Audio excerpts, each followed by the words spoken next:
desprecio a la clase trabajadora, ¿no? Me parece que, y digo clase trabajadora porque nosotros vamos a hablar mucho de la clase trabajadora, porque la perspectiva de esta materia es entender el trabajo docente inscripto dentro del colectivo de la clase trabajadora. Ahora, Mailén, ¿cómo estás? Te veo ahí. Hola, Mailén cursó conmigo otra vez. el año pasado. Algunos sí, Sí, algunas voy a empezar a verles las caras conocidas el sábado que viene. Los voy a ver y las voy a ver personalmente. Bueno, nada, esta materia es trabajo docente. Mi nombre es Jorgelina Piccinini. Yo soy licenciada en Educación de la Casa y hace unos cuantos años, para quienes no me conocen, trabajo en la licenciatura en Educación en la modalidad a distancia, en la oferta a distancia, que es sensiblemente diferente a esta. Quizás algunos y algunas de ustedes que están haciendo el tramo, las materias de la formación básica, en el tramo que los alojamos y las alojamos en la oferta a distancia, sabrán que, bueno, que es sensiblemente diferente la propuesta, pero que, nada, conserva el espíritu el posicionamiento político-pedagógico de la universidad. Bueno, yo hace 5 años que soy coordinadora de la licenciatura a distancia y hace, ya no sé si 2 o 3 años que trabajo en dos materias, trabajo docente y políticas de formación docente.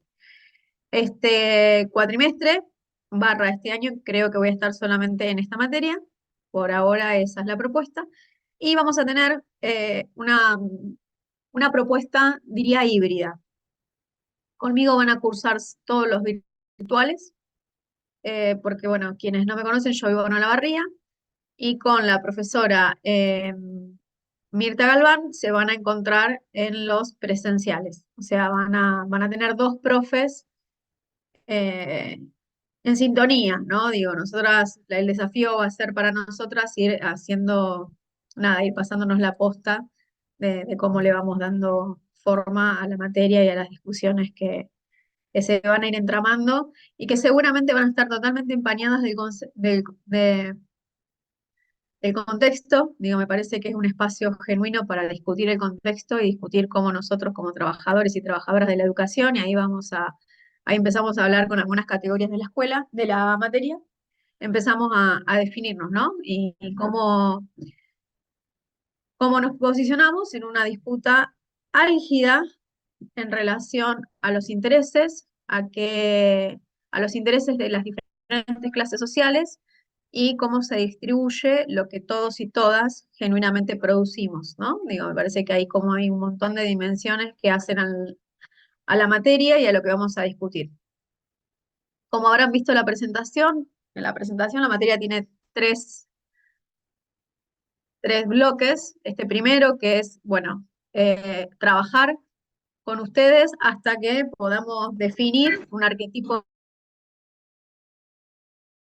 docente, que seguramente no es el único, que seguramente ese arquetipo docente que vamos a ir construyendo va a estar eh, atravesado, contaminado, camuflado, ¿sí? De todas las sedimentaciones que se fueron dando al proceso de la historia. No somos una única cosa, no somos maestros por vocación, ¿sí? Apóstoles de la educación, tampoco somos técnicos profesionales, ¿sí? Y el ser trabajador de la educación también habla de que tenemos algún sentido de profesionalización, también tenemos un conocimiento que es técnico-pedagógico y también tenemos una vocación por la cual hoy nos hace estar un sábado a la 1 de la tarde discutiendo qué es el trabajo de enseñar, ¿no? Digo, si no hubiese algo del deseo y de la pasión y de las ganas de reflexionar y problematizar nuestro trabajo, seguramente no nos estaríamos encontrando en este lugar ahora y en esta materia.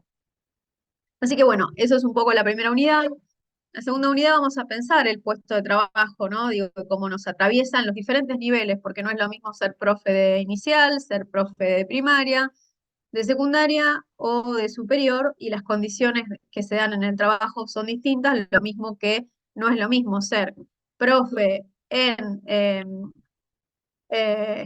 no sé, en Chaco como en Santa Cruz, como en la provincia de Buenos Aires, porque nuestro territorio, aunque, y acá agrego un poco, aunque no lo quieran ver, es un territorio federal, o aunque lo quieran desconocer, es un territorio federal que está atravesado por un montón de tensiones que tienen que ver con lo territorial. Y lo territorial no en términos físicos, sino en términos materiales. Y lo último, que es la parte que más me gusta a mí, es el bloque 3 de sindicalización. Ahí vamos a discutir mucho. Así que bueno, no sé si me quieren hacer alguna pregunta de lo que han visto hasta ahora, lo que han chusmeado en el campus, vi las presentaciones.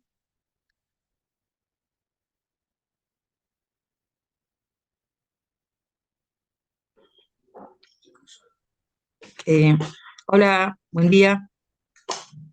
Ahí pongo la cámara porque no la tildo, pero no Hola, se abre. Mercedes. Sí. Bueno, yo estoy junto con una compañera, no sé si está conectada.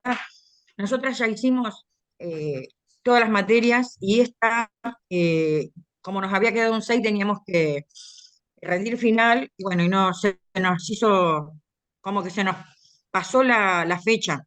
Entonces la estamos recursando. Bien. Eh, Bueno, la eh, estás recursando al calor de todas estas discusiones. ¿En qué año la cursaste?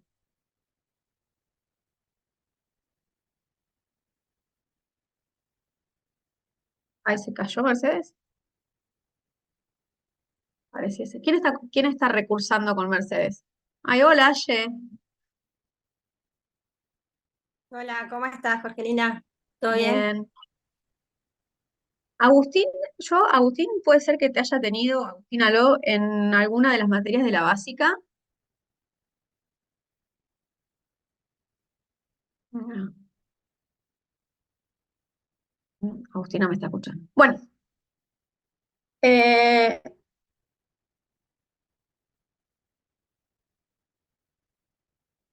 Mercedes se cayó, ¿no? Sí. Quería saber en qué año le había cursado la materia. Bueno, la idea entonces de hoy, habíamos tenido, yo les había dejado dos textos para que lean, ¿sí? Que era el de Pinot y el de Alió, que son dos textos simples, y vamos a trabajar hoy un poco sobre el texto de Virgil. Y ya con hoy, digo, terminaríamos como una primera parte del bloque uno. Entonces, estaba dentro de el texto ese que les dimos, ¿sí? Es parte de este libro, La escuela como máquina de educar. Y recién estaba como releyendo la introducción del libro, mientras esperaba que se hiciera un poco la hora para encontrarnos. Y me parece que esta cita está muy buena para pensar en función de, bueno, nuestro trabajo también está inscrito en un proyecto, ¿no? Digo, pensar el trabajo de educar no puede estar separado de pensar un proyecto político, un proyecto social, un proyecto educativo, porque en definitiva nosotros tenemos como una doble dimensión. Nos forma el Estado, ¿sí? Somos parte de una política de Estado, ¿sí? Que en determinados momentos y procesos históricos va a tener como una determinada orientación y también es el Estado quien nos contrata, ¿sí? Es quien nos forma y quien nos contrata regulación. Una regulación que tiene que ver con lo formativo y otra regulación que tiene que ver con las condiciones en las cuales somos o desarrollamos nuestro trabajo. Entonces, la cita que me pareció interesante como para abrir esta clase es esta que dice así: la escuela moderna nació como una máquina de educar, una tecnología replicable y masiva para aculturar grandes capas de población, similar a las máquinas tejedoras que empezaban a producir textiles en masa. Aunque no todas las pedagogías del siglo XIX coincidieron en la metáfora industrial o tecnológica para hablar de escuela, para muchos humanistas, máquina era una mala palabra. Sin embargo, todos compartieran el hecho de concebirla como un artefacto o una invención humana para dominar y encauzar la naturaleza infantil. La promesa de alcanzar los fines propuestos con la aplicación de la mejor tecnología es uno de los ejes articuladores de la pedagogía moderna. A lo largo de una historia llena de conflictos, contradicciones o incoherencias, de derrotas y triunfos, de proyectos exitosos y de otros ineficaces y fallidos. ¿Sí? Entonces, esta pedagogía o esta pedagogía moderna o este artefacto de educar necesitaba, hoy le llamaríamos mano de obra calificada, o sea, personas, ¿sí? Que tuviesen un conocimiento específico en relación al proceso o al hecho educativo. Y en este sentido, ahí hay Sarmiento fue, o sea, con las escuelas normales tuvo una gran participación. Si ustedes cuando leen el texto de Alió de la formación de maestros y maestras y de las 60 y algo mujeres norteamericanas que Sarmiento trajo, en realidad para generar, ¿sí? Eh, eh, Pino dice un ejército de maestros patrioteros, ¿no? Digo, porque había ahí una cosa muy fuerte es una escuela que construye una nación. Entonces, digo, bueno, ahí hay algo, ¿sí? Para empezar a pensar, ¿no? Y no sé si alguien leyó los textos de Alió, de Pinot, que quieren compartir.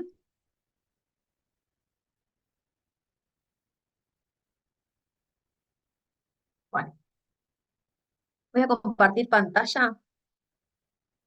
Ahí ven. A ver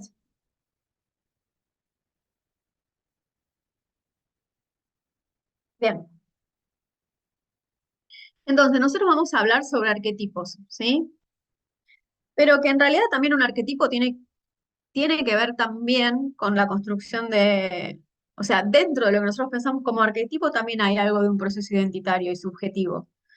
Entonces, nosotros pensamos como el arquetipo como un modelo original que sirve como una pauta para imitarlo, reproducirlo, copiarlo, o sea, un prototipo ideal que sirve como ejemplo de perfección de algo. A ver, si nosotros estamos pensando en un ideal a alcanzar, sabemos que esos ideales van a estar atravesados por un contexto sociohistórico, ¿sí? No es lo mismo, y ahí hago un ejemplo, no es lo mismo ser mujer o el ideal de lo que se espera de una mujer hoy en el siglo XXI y después de ciento y pico de años de lucha feminista que como se pensaba el lugar de la mujer o lo que debería ser y ser una mujer en el siglo XIX. Y ahí lo enlazo un poco con nuestra materia porque la docencia aparece, ¿sí? Como uno de los primeros trabajos, ¿sí? Públicos o el lugar de ocupar un lugar público para la mujer que estaba, si se quiere, socialmente permitido, aceptado. Digo, por eso también hay como un proceso que ustedes lo van a leer en Virgin de feminización de la docencia. Pero esto se da no solamente por el lugar que ocupa la mujer en la vida pública en ese momento, sino también porque se la consideraba a la mujer desde la cuestión maternal y biológico como la persona más capacitada para atender las infancias. ¿Sí? Entonces, en realidad los arquetipos son discursos, se construyen, ¿sí? Y esos discursos siempre van a estar atravesados por el calor de una época. Entonces, va a haber un discurso que va a ser hegemónico y que va a construir una forma de ser y hacer, pero también siempre subyacen discursos que son contrahegemónicos, porque la hegemonía nunca es total, ¿sí? No, ningún proceso es totalmente hegemónico. Siempre hay luchas y que están enmarcadas en los conflictos, ¿no? Digo, esta tensión entre lo hegemónico y lo contrahegemónico está atravesado por procesos de conflicto. Entonces, cuando nosotros vamos a pensar estos arquetipos que estamos definiendo, el apóstol, el técnico profesional y el trabajador, trabajadora de la educación, no pueden ser pensados por afuera del contexto histórico, ¿sí? De los modelos de Estado, de los modelos económicos y de los modelos sociales que se van configurando en un determinado momento. Hasta ahora vamos.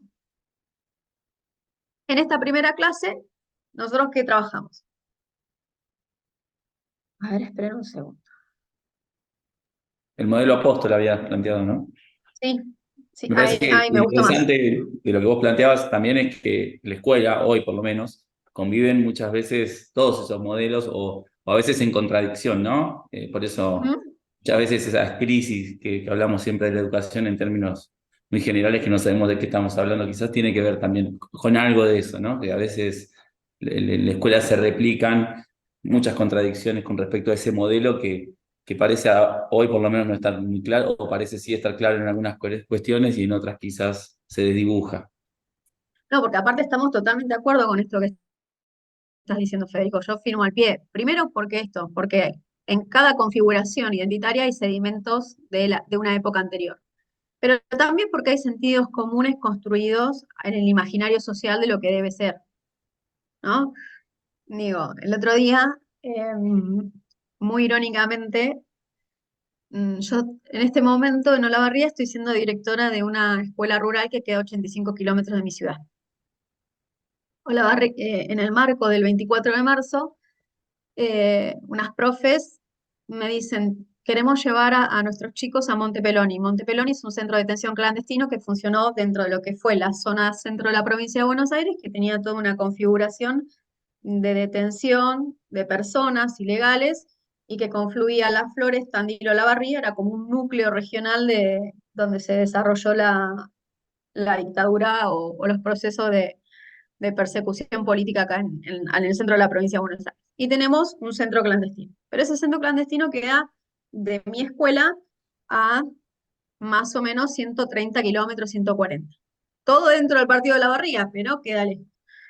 Entonces, yo ese día tenía que trabajar, o sea, mi horario de trabajo era en la mañana y la escuela funciona de tarde. Entonces, me fui a la mañana, estuve de las 8 de la mañana a las 2 de la tarde y los profes vinieron desde Olavarría hasta la escuela rural, o sea, ya hicieron 90 kilómetros, agarramos los pibes, nos fuimos a Montepelón, hicimos 130 kilómetros, volvimos a dejarlos a los estudiantes y a las estudiantes y después volvimos a la barría. La cuestión es que cuando sacamos la cuenta habíamos hecho 400 kilómetros en 4 horas. Y habíamos estado 1 hora y media, 2, haciendo una actividad alusiva a lo que fue a la Semana de la Memoria. Entonces veníamos riéndonos y decíamos, ¿quién nos dicen que nosotros no tenemos vocación? Digo, bueno, hay mucho de eso, porque si vos no tenés ganas de hacer, digo, la propuesta, digo, también tenemos vocación, también amamos lo que hacemos y también hay una entrega. Porque nosotros trabajamos entregando subjetividad, no hay posibilidad de desarrollar una práctica educativa si no interviene nuestra propia subjetividad y este compromiso ético-político con la educación, ¿no? Digo, entonces, hay algo también de ese apostolado que, que tenemos. Me parece que lo que no tiene que camuflar el apostolado es que, en tanto de trabajadores de la educación, tenemos derechos y obligaciones, por supuesto. El apostolado tenía muchas obligaciones y pocos derechos. ¿Sí? Nosotros tenemos derechos y tenemos obligaciones. Digo, hay también una configuración que, que empieza justamente a generar un conflicto entre lo que es hegemónico, lo que es contrahegemónico, cómo nos Sobre paramos todo, perdón, nosotros. desde el rol de lo comunitario, a mí yo creo que es, o sea, eso de lo apostolado, digamos, yo quizás lo confundo más con la militancia territorial a veces, ¿no? Que creo que cuando aparece en la escuela tiene una potencia extraordinaria y a veces que ciertas cuestiones que hacen a limitar esa participación desde lo comunitario, que claro, que implica otros tiempos, otras dinámicas, que no implica el horario que a veces uno tiene en esos, no sé, 80 minutos, en esos 120 minutos, o en los que sea, ¿no? En la escuela, para desarrollar un proyecto que sabemos que requiere, ¿no? Digamos, otros tiempos, otras maneras. Y a veces conjugar esa lógica de los derechos y entender que obviamente, y es respetar, y es entendible que hay que entenderlo desde un lugar de trabajo, creo que se pierde esa potencia de lo comunitario, que en realidad, pues, si consideramos o estamos posicionados políticamente en un lugar donde el Estado está presente, donde queremos que la comunidad tiene que estar activa, etcétera, etcétera, bueno, entra medio en contradicción, ¿no? A veces. No sé si contradicción, sino en conflicto. Es conflicto, sí. Entra en conflicto, entra en tensión. En contradicción, no. Yo no creo que sea una contradicción, porque en definitiva lo terminamos haciendo. Digo, terminás aún sabiendo, digo, quienes tenemos este compromiso en términos sociocomunitarios con la comunidad educativa ampliada, si se quiere, y con garantizar las mejores prácticas educativas en el marco de una política de derecho a la educación, los terminamos haciendo. Pero, pero lo que no, digo, Cuando yo hablo de, bueno, tenemos derechos, tenemos derecho a exigirle al Estado un montón de cuestiones en relación a esa práctica y a esas condiciones laborales que lo vamos a ver en el segundo bloque. Pero, y ahora, acá estoy. Tomando esto de decir, bueno, cuando nosotros pensamos los diferentes arquetipos enmarcados en un proyecto de Estado, un proyecto de sociedad, y que da como resultado algo que se espera del ser maestro en un determinado momento, entonces, cuando estamos pensando en el apostolado, ¿dónde lo vamos a ubicar? Y bueno, en el surgimiento de los Estados-naciones, dentro de un modelo oligárquico conservador, que en definitiva era liberal, pero que no era el liberalismo que se practica hoy en día, cuando se quieren, o sea, digo, los liberales conservadores creían que la educación de las masas era necesario y que era una responsabilidad del Estado generar la educación de las masas. Después podemos discutir cuáles eran los intereses puestos en esa educación de las masas, pero no es el liberalismo de lo que hoy hablan cuando hablan de Alberdi, cuando hablan de Roca, ¿no? Digo, es otra cosa. Sí, un modelo económico de primarización y exportación de la materia prima, ese modelo económico de primarización y exportación de la materia prima o se sustentaba en un modelo conservador, pero también en una separación muy tajante de clases. Por eso, por eso también a las masas se les destinaba o se les garantizaba la educación primaria y se pensaba que la educación secundaria estaba destinada a un recorte muy pequeño de las élites que en algún momento se esperarían que fuesen gobernantes. Entonces, cuando nosotros pensamos en el trabajo de educar en ese contexto histórico, entonces hay una gran tensión entre dos sujetos que tienen diferentes capitales culturales. Uno es el maestro, maestra que se forma para la educación primaria, y otro es el profesor, profesora de educación, diríamos profesor de educación secundaria. Porque también esos profesores eran profesores que venían de la universidad, que tenían un registro y un capital cultural muy diferente y que incluso pertenecían a las mismas clases sociales a las cuales estaban formando. Estoy hablando de quienes trabajaban o se desempeñaban en el nivel secundario, que no son estos apóstoles, ¿sí? Estos maestros patrioteros, como dice Pino, que hacían justamente de ser los primeros en armar o ser parte de esta constitución del sistema educativo. El Estado docente incorpora un doble juego, derechos más obligaciones, sí, porque en definitiva también cuando se incorpora la docencia, ¿sí? Como una decisión, o el ser docente o la escuela pública como una política pública del Estado y se corre a la iglesia, ¿sí? Se garantiza la laicidad. Entonces, bueno, empieza esta doble regulación de la que yo hablaba al principio. Los docentes los forma el Estado, ¿sí? La primera escuela de formación docente, la Escuelita de Paraná, es de 1869, previa a la 1420. Eh, y el Estado toma la educación en sus manos, o sea, pasa a ser un problema del Estado y empieza una gran disputa con la Iglesia, porque históricamente la Iglesia tenía un lugar muy trascendental en la formación de ciudadanía. Si pensamos en ese contexto histórico, ¿qué era lo que estaba sucediendo en la sociedad? Bueno, si hay algún alguna profe de historia que quiera agregar, eh, bienvenido sea. Digo, a mí eh, me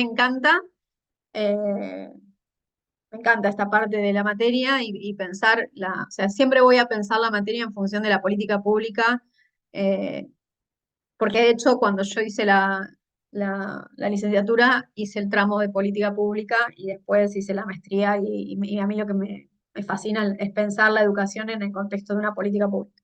Bueno, la sociedad la pensamos que, bueno, que estaba dada en un fuerte proceso inmigratorio, entonces eso hablaba de la necesidad de constituir valores comunes, ¿sí? De también es el momento de la campaña del desierto, de la tensión entre la civilización y la barbarie, quién era la civilización y quién era la barbarie, cuál era la inmigración esperada y cuál era la que efectivamente llegó, ¿sí? Pero en todas esas tensiones que se dan en un Estado que se estaba constituyendo, que entiende que la educación es parte central de la constitución de ese Estado y de esa sociedad anhelada, el sistema educativo se entiende como aquel que dentro de una estructura social va a garantizar el ascenso social, pero que a su vez también legitima las diferencias sociales. Y esta legitimación tiene que ver con esto que yo decía al principio. Digo, bueno, para algunos y para algunas, la educación estaba reducida a la escuela primaria, ¿sí? Y para esa educación de esa escuela primaria se necesitaba un modelo docente, ¿sí? O un ser docente que no era el mismo que se necesitaba para trabajar en la escuela secundaria. Y eso entra mucho en tensión cuando nacen dos instituciones.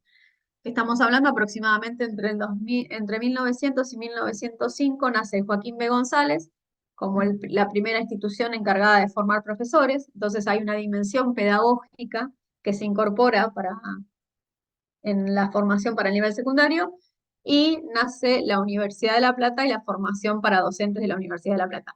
Y ahí ahí estoy metiéndome un poco con la historización de la formación, porque en realidad en esta parte de la materia no podemos disociar, o lo ideal no es disociar los procesos formativos, o sea, o cómo se formaba ese docente que iba después a ser parte central de la constitución del sistema educativo que se estaba generando.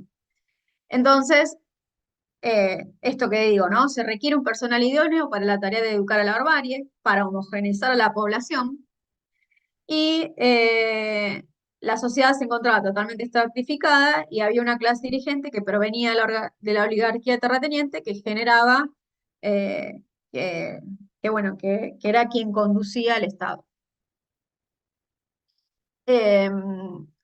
Nota al pie, si en algún momento alguien va a Sierra de la Ventana, vayan a Villa Ventana y hagan la excursión, ¿sí? Del Hotel Quemado. ¿Sí? Pues si vas a ver un hotel quemado, vas a ver. Cuando vos vas ahí vas a ver 100 años de historia argentina, ¿sí? De cómo se van resignificando los procesos, y entendés el Estado oligárquico conservador. Ahí voy, Nati. Realmente cuando uno lo ve, porque lo que ves es una estructura quemada, pero cuando te van explicando cómo estaba pensada esa estructura y cuáles eran los objetivos y cómo modificaron el ambiente y el ecosistema, porque Cierra la Ventana y Villa Ventana o sea, es pampa seca, y vos ves pinos y arboleda, y bueno, todo eso fue plantado por el hombre, y generaron un sistema ferroviario para que el turismo transnacional europeo viniera a pasar temporadas a través del puerto de Bahía Blanca.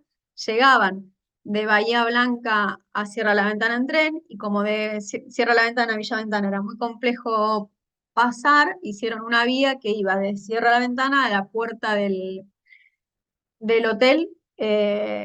Construyeron una vía, ¿sí? Modificaron totalmente las sierras para construir la vía que uniera Sierra La Ventana con Villa La Ventana. Es impresionante cuando uno empieza a reconstruir esa historia, el poder en términos de pensar un modelo de sociedad, un modelo de país, un modelo de Estado que tenían, ¿sí? Y lejos estoy de defender el modelo, pero sí de la cuestión visionaria y de el recurso económico que tenían para pensar ese país.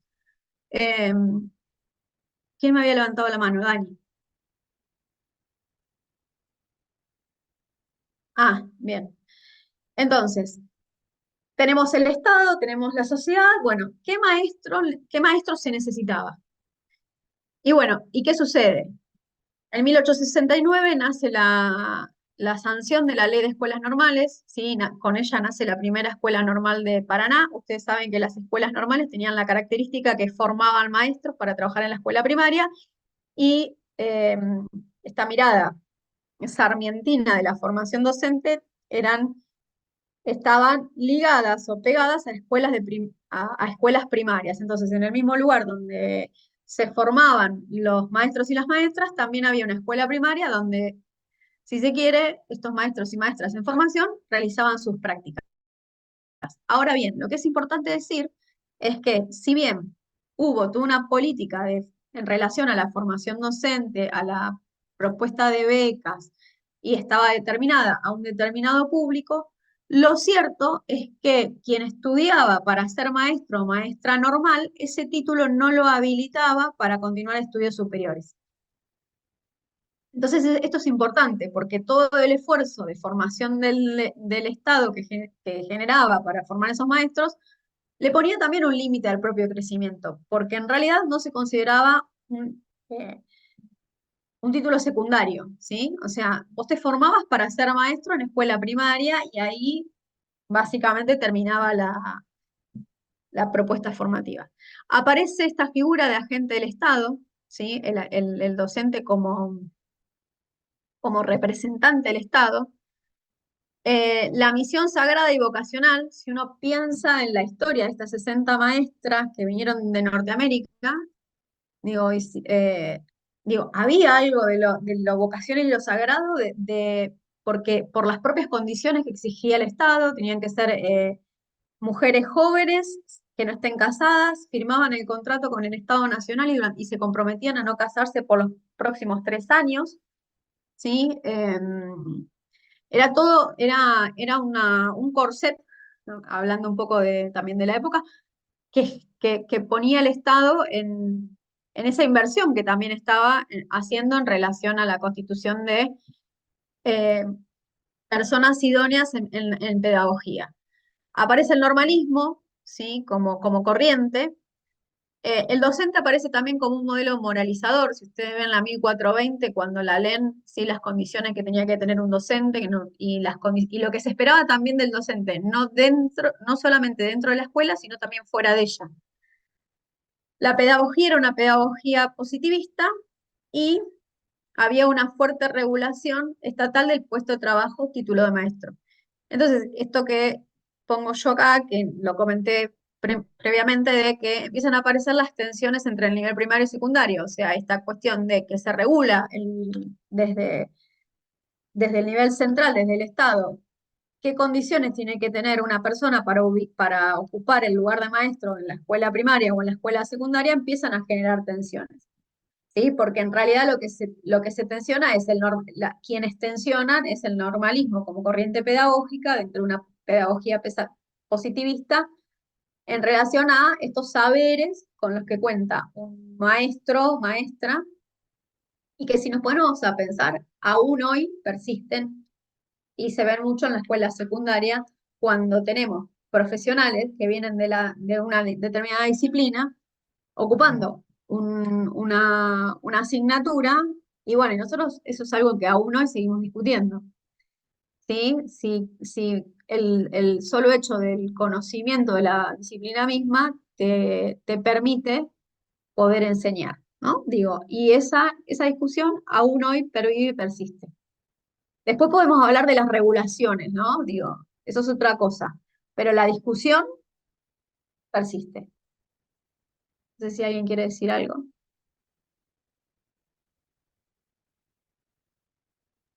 No, va, yo pues, para sumar, si querés, nada, esto que me parece interesante de recuperar, digamos, esta moral cristiana, que esto que vos cuando me decías, esa sedimentación, ¿no? Que uno encuentra en las instituciones de cuestiones, bueno, si bien el Estado aparece de alguna manera eh, de un Estado laico tratando de romper con el poder que imponía, digamos, o ese lugar que tenía la Iglesia Católica en todo el siglo XIX como ordenadora y organizadora, ¿no? de la sociedad en términos culturales y morales. Sin embargo, ¿cómo se plasma? Digamos, hablar de maestro apóstol habla de alguna manera de ese rol ¿no? de la sociedad cristiana, más allá de romper con el poder de la Iglesia Católica. Y me parece que eso está presente también en todo el siglo XX en un punto, sobre todo en la primera parte, si querés, en esa modelización de la educación, que hasta hoy sigue estando presente. A veces desde el sentido común nos aparece la moral cristiana condicionando nuestras prácticas educativas sin un argumento quizás muy, muy, muy, muy claro en eso, pero sí con una presencia fuerte de esa moral, ¿no? La discusión con la ESI, por ejemplo, trae Estaba algo de pensando esto. estaba pensando justamente eso, digo, y el lugar que ocupó la iglesia con Bergoglio a la cabeza cuando se sancionó la ley de educación sexual integral y la discusión fuerte que tuvo, eh, y también, un poquito más acá en el tiempo, la discusión que se dio con el movimiento Con mis hijos no, ¿sí? De los pañuelos celestes y rosas, en relación a, bueno, pensar la educación sexual integral al interior de las escuelas. Sí, estamos totalmente de acuerdo. Y también sumo a esta otra discusión que yo quise abrir recién en relación a, bueno, que el saber disciplinario no garantiza por per se la posibilidad de enseñar, cuando en el gobierno de María Eugenia Vidal, ante los paros y los reclamos de los dirigentes sindicales, bueno, llamaron un 0800 voluntario, ¿no? Digo, bueno, que cualquiera puede dar clase, digo, y eso también habla de un sentido común, ¿sí? Que deslegitima la expertise, el saber propio que tenemos los y las docentes. ¿No? Entonces son cuestiones que aún hoy perviven en los imaginarios sociales y que siempre están en disputa, porque justamente los procesos de construcción de hegemonía nunca son totales.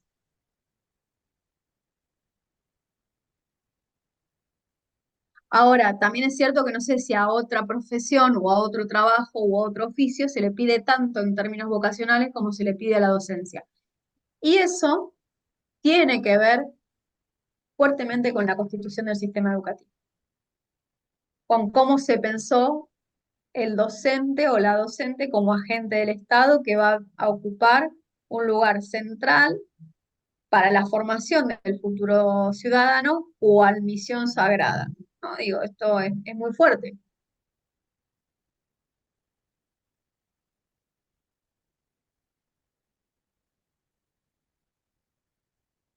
Sí, ahí no sé si, perdón, ¿Sí? no, sueno, entro en contradicción, porque digo, por un lado, yo creo que es una figura, y sobre todo en el interior, yo creo que seguramente en el interior de la Argentina, por ejemplo, no sé, la figura del maestro rural, la figura de los profes de zonas, digamos, rurales, no sé, en las zonas, en las grandes urbes, yo creo que hay un desprestigio importante y yo creo que me van a matar quizás, pero digo, nosotros hemos aportado bastante ese desprestigio en un punto en relación a la construcción de una escuela pública de calidad, etcétera, etcétera. Seguramente hay políticas públicas atrás también que generaron esto, hay un montón de cuestiones que hacen a qué pasa con la escuela que no puede terminar de constituirse así como una institución valorada, si querés, pero bueno, entiendo que también es una crisis del Estado-Nación también, entonces bueno, es más amplio y la escuela como figura de eso.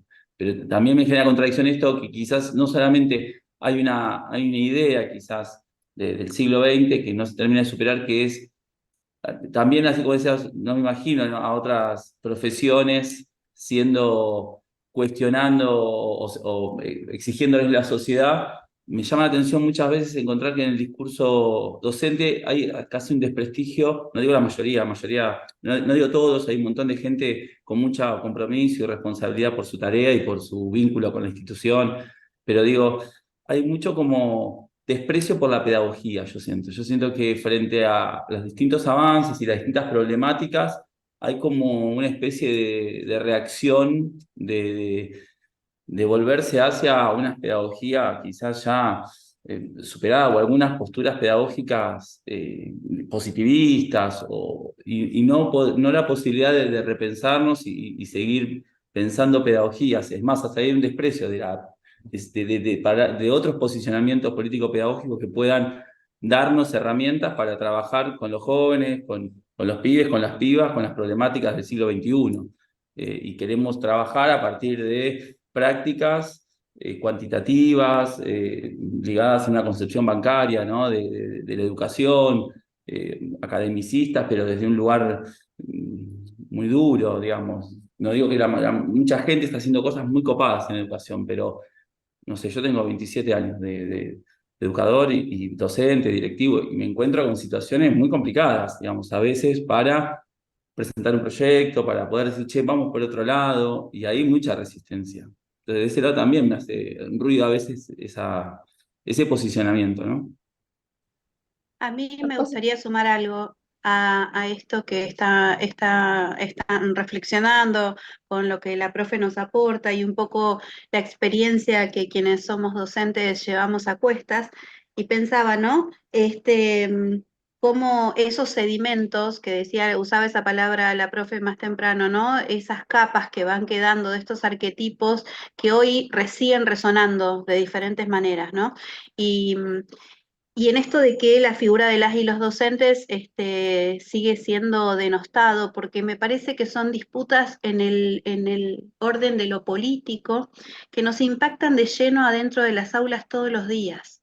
Y entonces, entre las distintos arquetipos que se fueron gestando a la luz de diferentes modelos de, de, de de proyectos políticos de los gobiernos a lo largo de la historia hasta el día de hoy mismo, este, se nos plantea esta idea, ¿no? A veces se nos pide un montón, decía la profe y decía el compañero, se nos pide un montón. ¿Cómo garantizar el derecho a la educación cuando tenemos precarizadas un montón de instancias? Que nos rodean, ¿no? Desde los salarios docentes, el presupuesto docente, la infraestructura, lo que está pasando con el Fondo Nacional de Incentivo Docente. Entonces, digo, me parece que lo que está en pugna todo el tiempo son modelos culturales respecto a qué significa para nosotros y nosotras, educadores y educadoras, el derecho a la educación y cómo se constituye el Estado para garantizar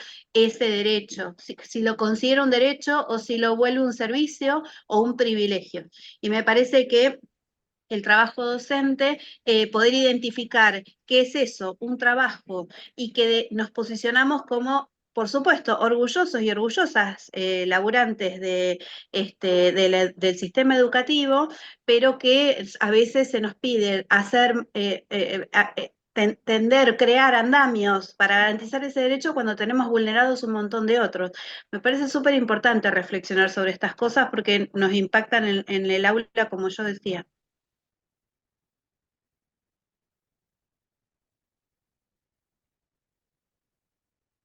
Sí, igual, a ver, un poco, Nati y Jessy, ya les doy la palabra. También pongamos en tensión que el colectivo docente no es un colectivo homogéneo, ¿no? Digo, y, y hay cuestiones, hay tensiones, mejor dicho, hay tensiones que se ven más en el nivel secundario, sobre lo que se espera, ¿sí?, que suceda al interior de una institución de educación secundaria. La escuela primaria tiene, no sé, desde el 1420, muchos años de vida. La escuela secundaria, como la conocemos ahora, obligatoria, tiene apenas 17 años de vida. ¿Mm?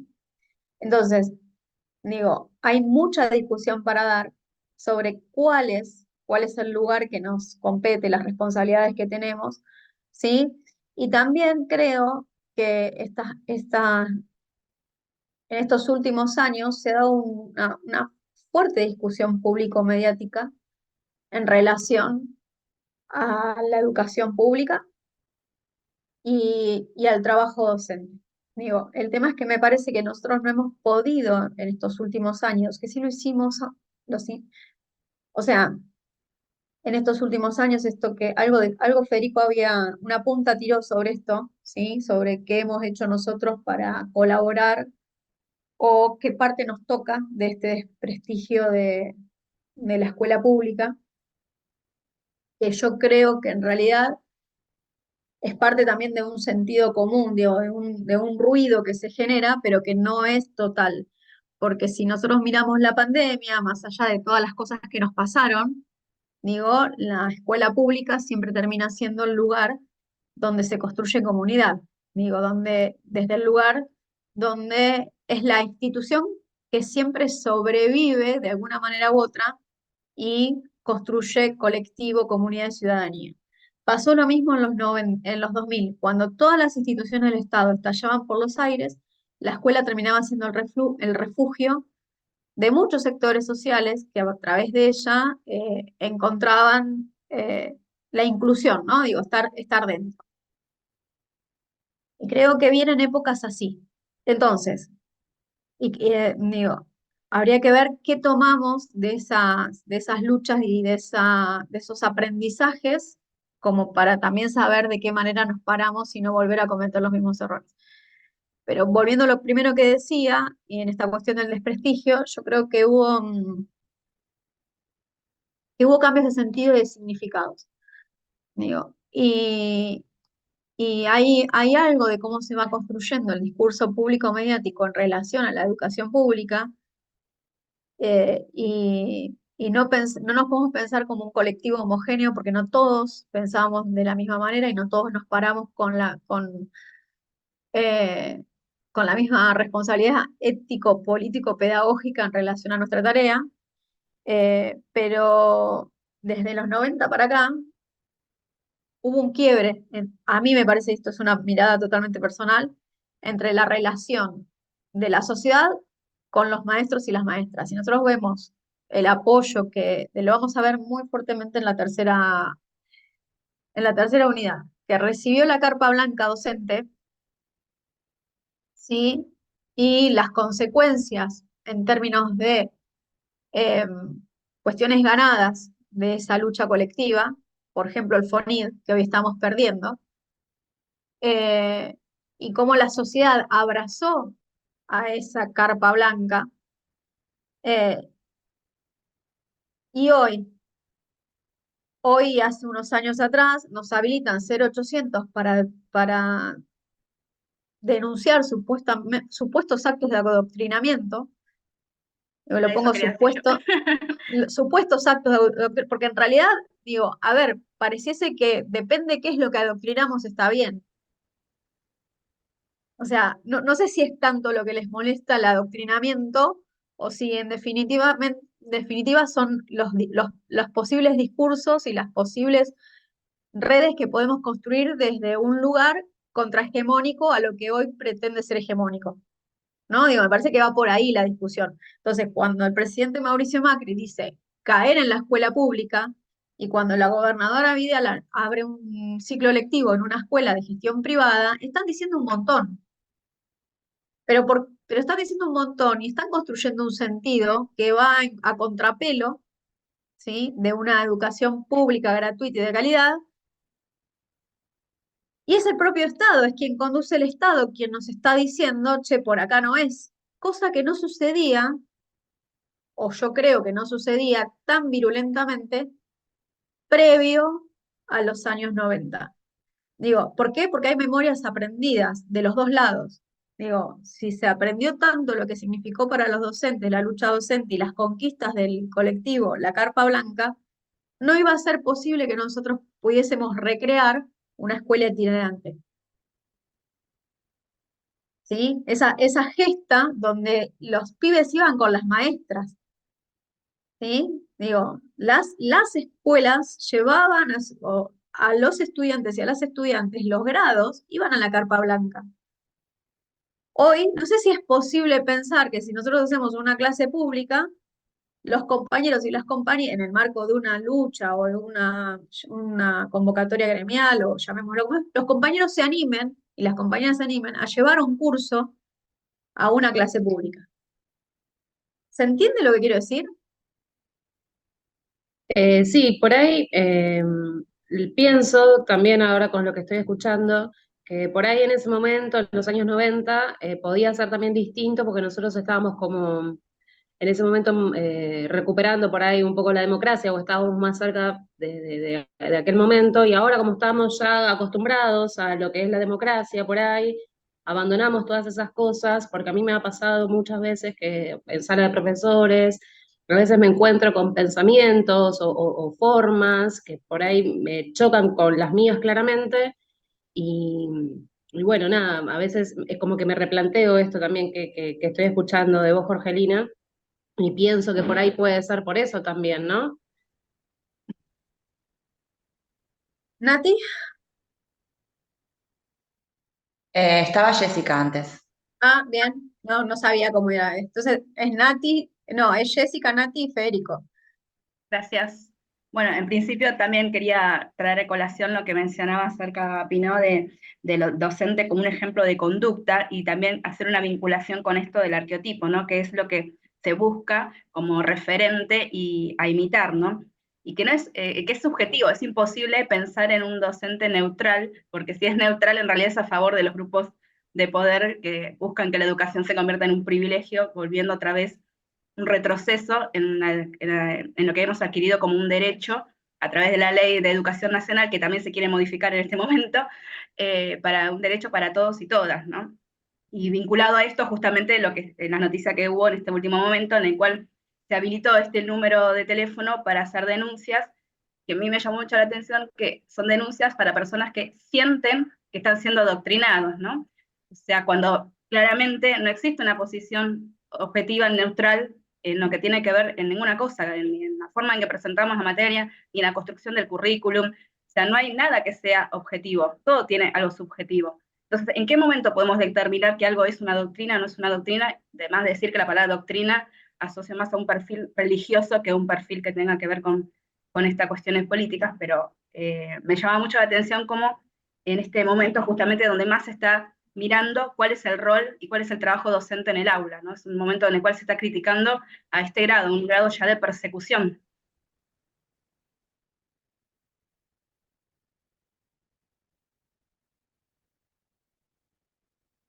Jessy. No, ahora sigo yo. No, Ah, pensaba un poquito también en un texto que habíamos leído de Pinocchio, que hablaba también de varias categorías de docentes, y con lo que había dicho Federico, ¿no? En esto de que terminamos cayendo en el docente resignado, que también es una cuestión que nosotros nos ponemos ahí, porque más allá de las adversidades y todo lo que pasa y lo que está pasando, no hay que perder el foco, ¿no? El foco es que la educación es un derecho y que nosotros desde la información, desde la vocación o lo que el arquetipo que cada uno quiera compararse, asimilarse o acercarse, seguir remando en esa corriente. Lo que mencionaste, profe, de la carpa blanca, por ejemplo, que es verdad, que las familias iban, porque yo era chica y recuerdo que los chicos iban, y bueno, también, ¿no? Hoy abrir la escuela, abrir vincularse más con las familias y también explicar, ¿no? Todas las personas estamos en construcción de la subjetividad y quizás las familias también están totalmente doblegadas o influenciadas por los medios de comunicación, por lo que escuchan, por lo que leen, por las redes sociales y no están interiorizadas en un montón de cuestiones. Entonces, cuando hacemos un paro, cuando hacemos una manifestación y demás, contar, no sé si explicar, dar, rendir cuentas, sino que comunicar, transmitir, y no desde una bajada, sino desde la empatía, ¿no? Desde generar estrategias para que también esas familias eh, tengan empatía, ¿no? Con el otro trabajador. Ellos también son trabajadores, nosotros también, y tenemos derechos, como vos dijiste, pero bueno, a veces es como que nos quedamos en esto, ¿no? En el docente resignado, en decir, bueno, no podemos porque tenemos palos acá, tenemos cada vez más responsabilidades y menos derechos. Y sí, es verdad, hay muchas adversidades, este año va a ser horrible, va a ser muy crudo, lamentablemente, pero bueno, yo creo que no tenemos que perder el foco y a pesar de que elijamos uno u otro arquetipo, seguir ese eje, o sea, ese foco, ir hacia allá. Nati, no vamos a elegir ninguno porque somos un poco de todos. Tenemos un poco de todos. Somos una hibridez continua porque en definitiva siempre estamos. A ver, cuando terminemos de ver los arquetipos, vamos a ver a mí un concepto que me resuena mejor, ¿sí? Desde mi postura como más personal, que es el concepto de posición docente, ¿no? Digo, qué posición cada uno de nosotros asume en relación a cómo nos paramos ante el derecho a la educación. ¿Sí? Digo, lo que pasa cuando hablamos de arquetipos, hablamos de, digo, modelos ideales, digo, que están como, eh, están constituidos, están imbrincados en un proceso sociohistórico y en definitiva no son estancos, ¿no? Digo, creo que se van mixturando y se van contaminando, se van sedimentando unos sobre otros. Claramente nosotros, o sea, cuando llegue el momento, vamos a asumir que somos trabajadores de la educación, creo que en eso estamos todos de acuerdo, pero fue un largo camino hasta entender y posicionarnos dentro del colectivo trabajador, y aún hoy creo que también que es una discusión que no sé si está del todo saldada, que en esta heterogeneidad, y esto que digo yo, que no somos un cuerpo homogéneo, no sé si todos y todas nosotros y nosotras nos consideramos parte de la clase trabajadora, ¿sí? Como trabajadores de la educación. Me parece que también ahí hay una discusión, ¿sí? ¿Cuán cerca nos sentimos de los y las familias de clase trabajadora con la cual nosotros recibimos sus hijos e hijas en la escuela pública? Digo, ahí también hay una discusión. Porque en definitiva, dijese, cuando veamos algunos videos, vamos a ver que cuando nosotros decimos, bueno, la disputa por las mejores condiciones de trabajo también es la disputa por las mejores condiciones de educabilidad, digo, de la educación del pueblo. El tema es que eso se construye, digo, y ahí sí coincido de que nosotros hemos perdido la comunicación, ¿sí? O saber comunicar, que en definitiva no estamos generando una disputa sectorial por mejores condiciones, sino que en definitiva, a medida que se va deteriorando el trabajo de enseñar, lo que se deteriora es la educación del pueblo.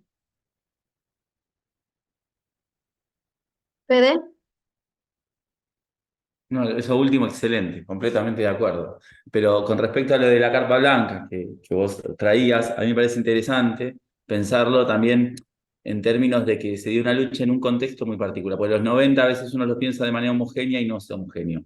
Hay que pensar que la reforma, digamos, educativa se dio en el marco de miles de movilizaciones, digamos, apenas aparece el menemismo con toda su reforma del Estado y no hubo forma de torcer ese brazo. Sin embargo, al final de los 90, la carpa blanca, con ya todos los 90 encima y las consecuencias de los 90 encima, quizás pensar un poco, como dice la compañera, bueno, qué luchas hay que dar y en qué contextos, ¿no? Y en qué momentos políticos. Digo, quizás el éxito también fue, digamos, que se había caído quizás el velo de esta idea de primer mundo y que parecía que como ahora vamos a ganar todos en dólares y bueno, toda esta cosa, ¿no? Los vouchers de la educación. Bueno, cuando se caiga, digamos, seguramente algo de todo eso que está dando vueltas, pero bueno, yo vuelvo a lo que vos recién decías, que me parece excelente, que es que no hay que perder esto, digamos, aquello que sí nosotros tenemos en nuestras manos o en nuestras posibilidades, en la construcción comunitaria, en la construcción institucional, en la construcción de esa escuela, en el vínculo con nuestros padres, de una educación popular, de una educación, digamos,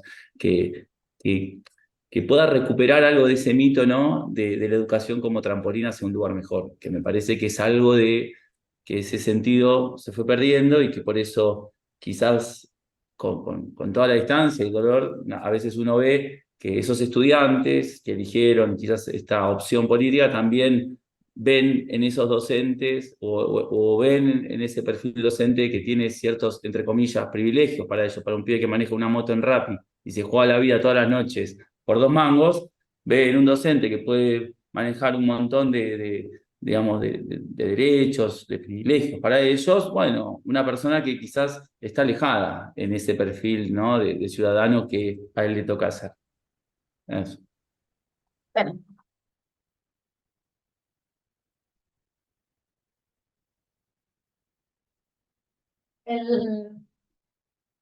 ¿por qué traigo esto? Recomendación. El jueves, sí, el jueves presentaron este libro, acá en Olavarría, Pablo Selman, ¿sí? Se llama Está entre nosotros, de dónde sale y hasta dónde puede llegar la extrema derecha que no vimos venir.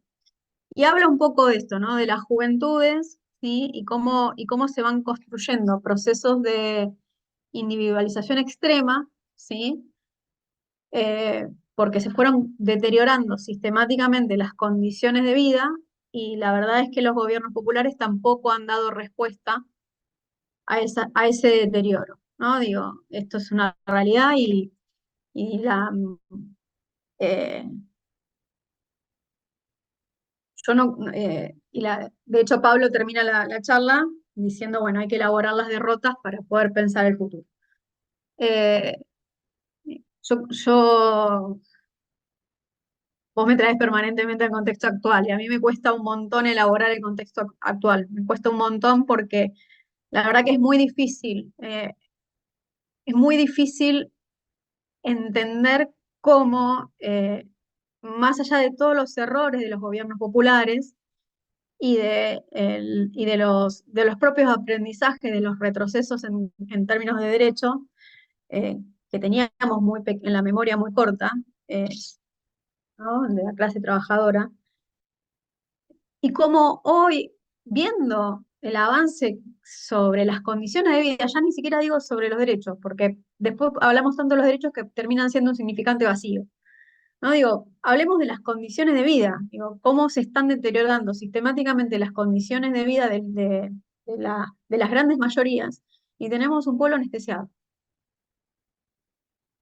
Digo, y nosotros que estamos en la escuela y que tenemos muchos años en la escuela, sabemos que esto va a terminar impactando directamente en nuestras condiciones, pero no solamente en nuestras condiciones en términos particulares de trabajadores de la educación, más salario, menos salario, 10% más de FONIT, menos por ciento más, o sea, no es una cuestión salarial, sino cómo nos va a afectar a nosotros en nuestras relaciones vinculares comunitarias, cómo los va a afectar a los pibes y a las pibas que recibimos en las escuelas, y cuán difícil después es salir de estas situaciones donde te quedan un 15, un 20% de la población por afuera del sistema. Porque son consecuencias que a largo plazo son muy complejas de resolver. Porque quedan generaciones por afuera del sistema de trabajo que después es muy difícil de recuperarlas, porque cuando te quedas por afuera del sistema de trabajo, te quedas por afuera de la escuela, te quedas por afuera del sistema de salud, te quedas por afuera de un montón de cosas. Y son generaciones que crecen afuera de. Digo, esta cuestión, nosotros vamos a trabajar la semana que viene, y esto les pido que lo lean, el prefacio de un libro que se llama El ascenso de las incertidumbres, que es o sea, el libro creo, yo lo tengo completo digitalizado, no lo pude subir al campus porque no me deja subirlo completo digitalizado. Si alguien lo quiere completo, me lo piden y se lo paso. Yo solamente para la semana que viene vamos a trabajar el prefacio, ¿sí? Que es como una recopilación de la cuestión social de Castel. Él vuelve a reeditar su tesis y la actualiza. La verdad que es súper interesante porque justamente habla de esto, digo, del trabajo como organizador social y cómo se van debilitando estas cuestiones y cómo la incertidumbre pasa a ser parte de. Digo, y hay una tensión entre quienes tenemos o vivimos dentro de un sistema como más regulado y con algunos procesos más garantizados, y las grandes capas de juventudes que no tienen garantizado eso, aún habiendo pasado quizás por el sistema formal educativo en el nivel superior. Digo, es muy difícil entendernos, o sea, desde ese lugar, entender a las juventudes eh, que tienen un trabajo muy precarizado, que no tienen la proyección, por ejemplo, de cuándo van a poder comprarse una casa, cuando tenés los procesos, o sea, los procesos, es todo tan complejo porque hoy ni siquiera tienen garantizado, o sea, ni siquiera tienen la certidumbre de poder seguir alquilando. O sea, y vamos a empezar a ver procesos donde las juventudes de entre 25 y 30 vuelven a vivir a los hogares familiares. Eso es terrible para un sujeto. Entonces, es como, bueno, es un montón. En consonancia con esto que estaba diciendo, Fe. A mí me cuesta un montón pensar esto. Me cuesta un montón porque digo, no era necesario pasar por tanto para resolver los problemas que tenemos que son estructurales, ¿no? Digo, tendremos que ver qué parte qué parte nos toca o nos compete como educadores. Digo, porque no podemos resolver todo, no somos responsables de absolutamente todo, ni mucho menos. Hay una parte que le compete a la escuela, bueno, ¿qué le competirá a la escuela y a nuestro trabajo al interior de las escuelas? Eh, Alejandra, buenas. El libro de. Ahí les pongo mi correo de la UNAUR, así me escriben directamente al correo y me lo piden. Jorgelina.quinceañera, arroba. Ese es mi correo de la UNAUR, me escriben ahí. No me escriban al Gmail, que es el que les aparece porque está casi, o así que no quiere funcionar más, porque tiene muchos años y está muy lleno. Bueno. para ir adelantando y dejar un poco para la clase que viene, que es donde nos vamos a parar ahora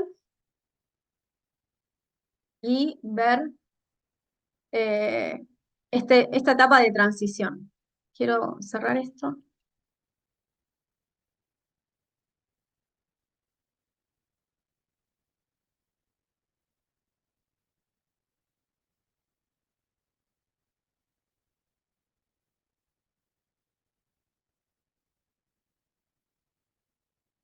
Bueno,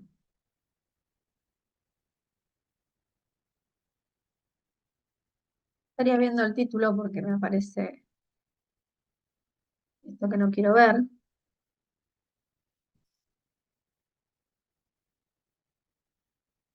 Esta placa, lo que vamos a ver es un periodo de largo alcance que va desde el Estado oligárquico conservador al Estado desarrollista. ¿Y por qué hacemos esta parada? Porque en realidad nosotros, la clase que viene, vamos a pensar el Estado desarrollista, ¿sí? Y vamos a pensar justamente qué tipo de arquetipo nace al calor de este Estado. Entonces, para pensar el Estado, decimos, bueno, en 1930 aparece fuertemente la intervención del Estado en los procesos económicos. Aparece el keynesianismo como una corriente económica, luego del crack en Estados Unidos, ¿sí? Y el Estado como un regulador de la economía que impulsa el desarrollo económico. Nace una expansión industrial, ¿sí? Al calor del estado de bienestar. El estado de bienestar lo que tiene que ver es el estado social. Ahí aparecen los derechos sociales alrededor del estado, perdón, del trabajo. Por eso es el estado de bienestar. Aparece el peronismo con todo, podríamos decir, como hecho maldito la historia de Argentina. Y con todo lo que eso implica, ¿no? Digo, en esta histórica disputa entre dos modelos de país, dos modelos económicos, un modelo que tenga que ver más con la industria, un modelo que tenga que ver más con la primarización de las materias primas. Aparece el peronismo como regulador, ¿sí? de esas disputas podríamos decirlo, entre capital y trabajo, y con toda una propuesta, ¿sí? En relación a las mejores, la mejor calidad de vida de los trabajadores, la ampliación de derechos, ¿sí? Y como con su fuerte impronta de regulación del capital.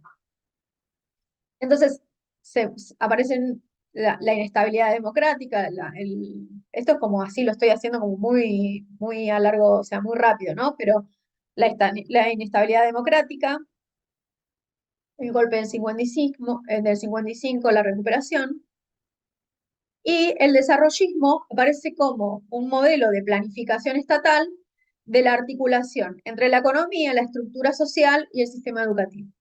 Entonces, post-peronismo aparece esta nueva figura de desarrollismo donde la planificación estatal va a conducir al progreso. En términos sociales aparecen los derechos sociales y se profundiza la regulación del trabajo, la legislación laboral, los convenios colectivos del trabajo. La sociedad salarial, ¿sí? El nacimiento de la clase social obrera, o sea, este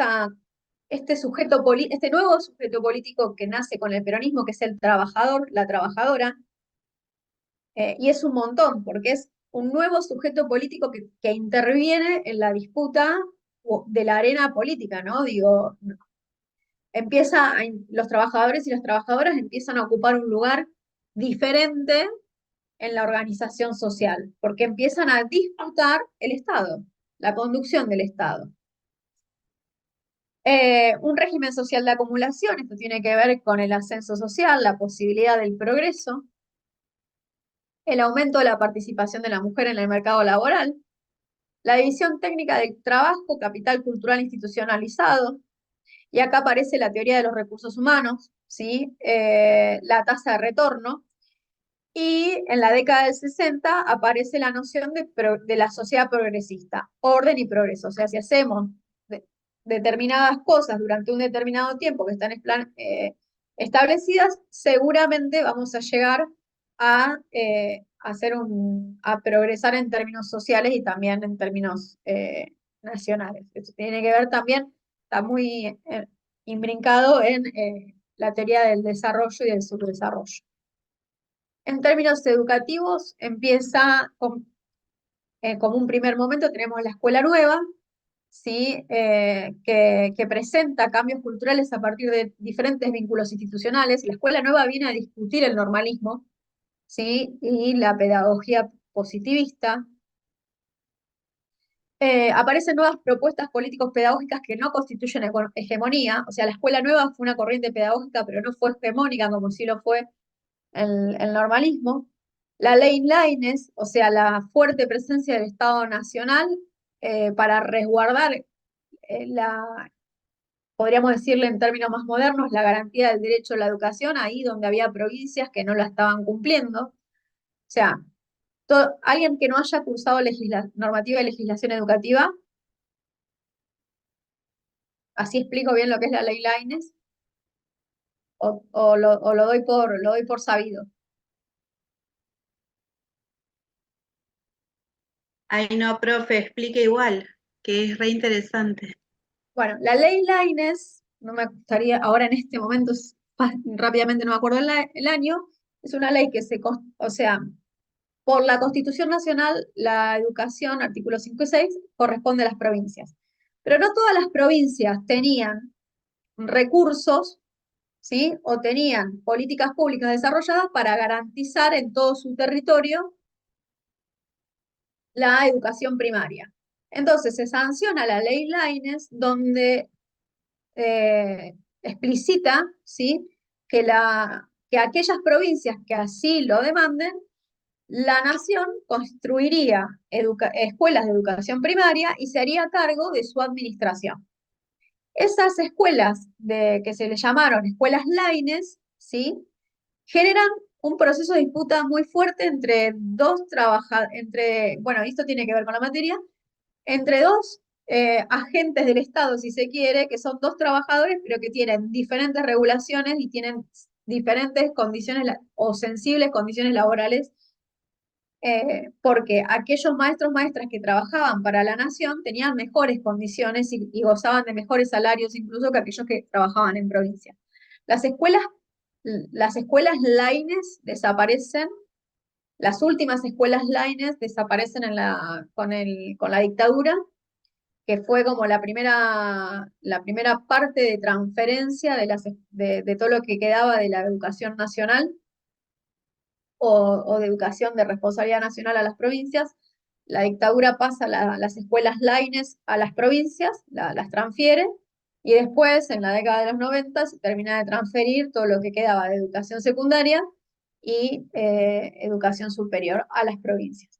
Pero bueno, la ley Laínez estaba destinada, eran escuelas de educación primaria que financiaba y administraba la nación, y estaban pensadas en aquellos territorios donde las provincias lo demandasen porque no tenían condiciones o recursos para poder hacer frente a la ley 1420, ¿no? Que era la gratuidad y la obligatoriedad de la educación primaria. Aparecen las primeras e incipientes organizaciones docentes. En algún momento estuvieron, o sea, el colectivo docente muy enfrentado al peronismo. El primer estatuto, que ya lo vamos a ver, el primer estatuto docente es post-peronismo, se sanciona en el 58.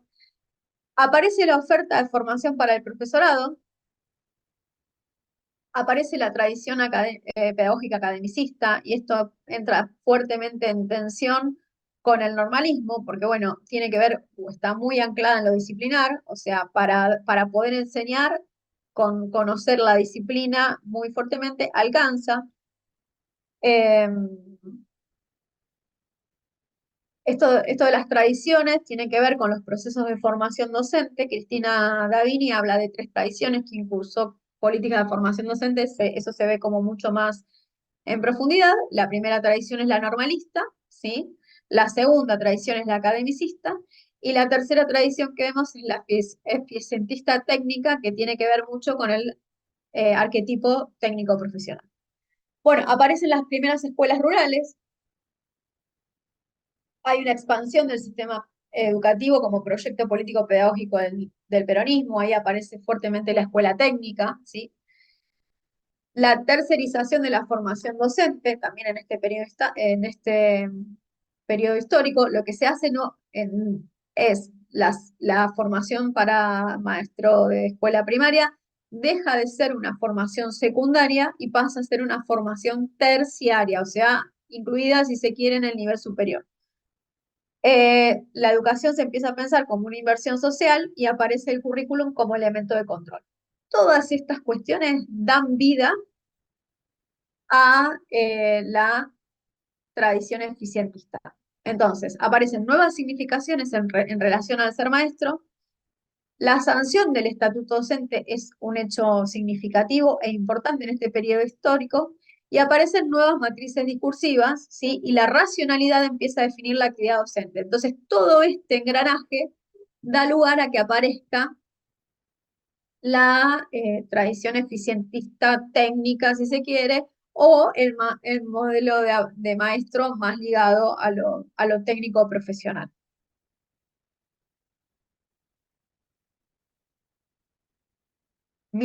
Gracias, Sonia.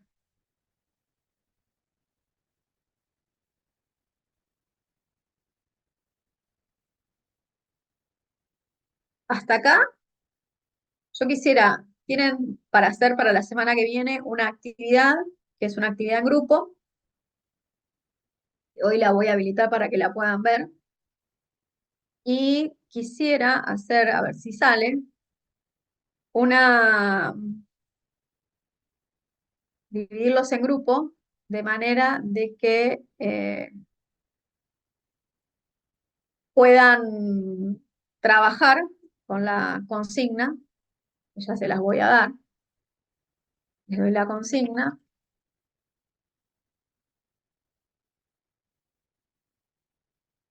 ¿Alguna pregunta de lo que dije hasta acá? ¿Algún comentario? Mientras yo abro el campus y les leo la consigna. Profe, yo le quería consultar por la consigna de la semana pasada, porque Sí. yo iba a subirlo ayer y cuando entré estaba cerrado el foro. Yo había leído que era sábado, lo que no me percaté es que decía sábado 5 y en realidad era viernes 5. Entonces me quedé con el sábado y lo iba a hacer el viernes a la noche y cuando entré estaba cerrado. No hay problema, ahora la habilito esta mañana. No hay problema. Bueno, muchas gracias. Ahí en el campus tienen, ¿cómo es que se dice? Eh, Tienen videos, pueden elegir cualquiera de los dos, uno más corto, el otro más largo, sobre el Estado oligárquico conservador. Y la actividad de ahora dice: después de la lectura de la biografía, del video de Felipe Piña, de Pinó y estos dos que les puse, tienen que elegir una imagen, fotografía o cuadro, fragmento de película, texto, donde se represente el modelo de arquetipo de maestro apóstol. Fundamentar la elección o elaborar una justificación donde se reconozcan al menos de las 3 dimensiones que están presentes en el soporte escogido y que caractericen a este arquetipo, y esbozar una breve reflexión dando cuenta de cómo consideran que esas dimensiones siguen operando en la representación docente actual. O sea, vuelvo para atrás. Tienen el texto de Alió, tienen el texto de Pinot y tienen el texto de Virgil. Tienen que elegir de ahí, constituir 3 dimensiones, elegir una fotografía, un video, ¿sí? O una frase que dé cuenta de que ahí aparecen líneas que podemos pensar como apostolado, y lo tienen que subir a un Padlet. Como todavía no se conocieron, no se vieron ni nada, lo que voy a hacer, y estaríamos casi todos, porque tengo 61, así que estaríamos muy bien ya no quedaría como nadie fuera, voy a agarrar y voy a armar salas de 5 personas, ¿sí? Y por lo menos va a ser un primer grupo, lo cual no significa que después tengan que trabajar todo el cuatrimestre con estos grupos que vamos a armar ahora, pero sí para esta primera actividad. ¿Estamos de acuerdo? Así como hacemos un poco más fácil, la conformación de lo grupal. Son las 2:20.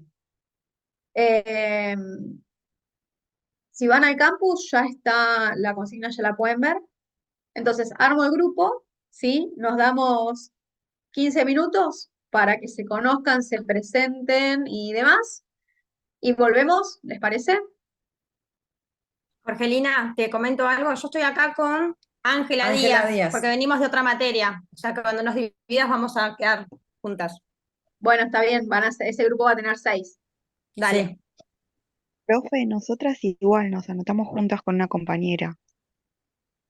Bueno, Mm. para este trabajo, trabajemos de esta manera con esta grupalidad que yo estoy armando. Para este trabajo. Después, para los que vienen, porque en realidad todo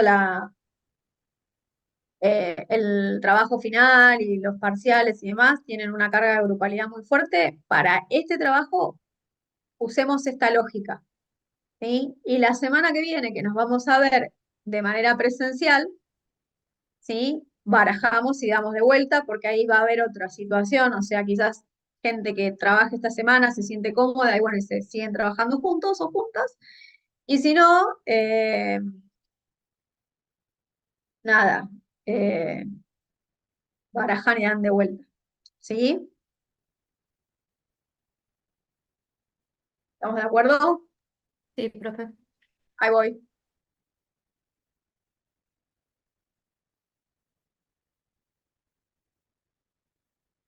Ya deberían estar yéndose.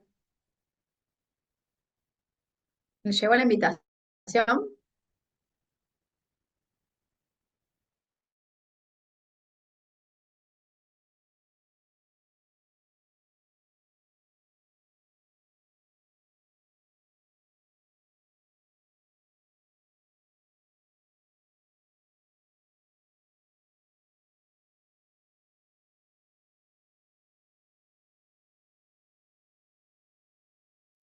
Hola.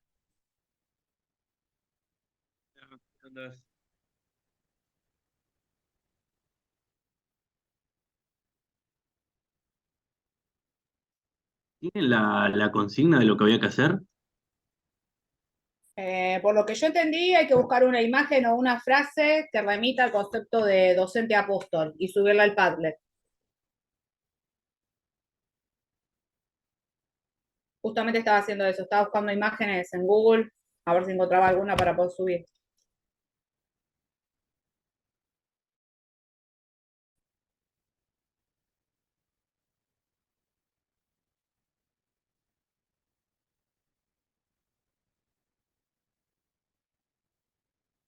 Ok, ok, me pongo a buscar entonces. Sí, no sé si las otras dos compañeras están presentes. Sí, hola Natalia. Hola. Hola Natalia.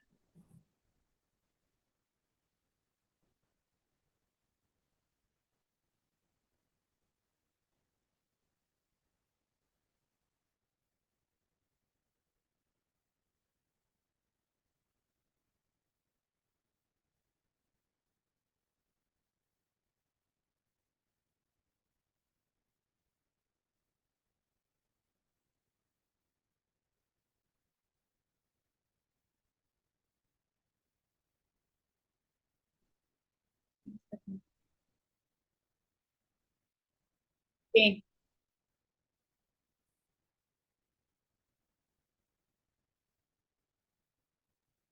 Está al final. ¿Viste que decía clase uno, maestro apóstol, los videos? Abajo de los videos.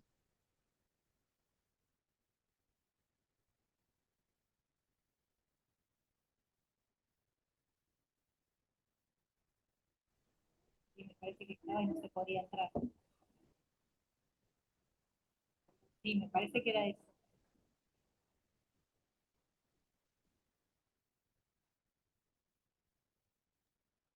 Si haces doble clic, se abre para que puedas editarlo, digamos.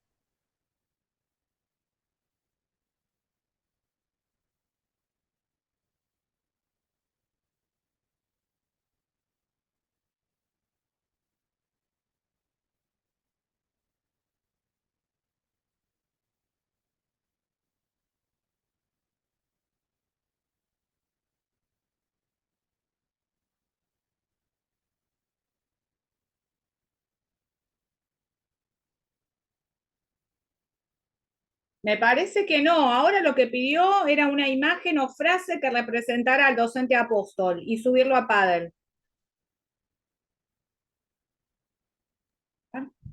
Pero igual es eso, es lo mismo. Sí.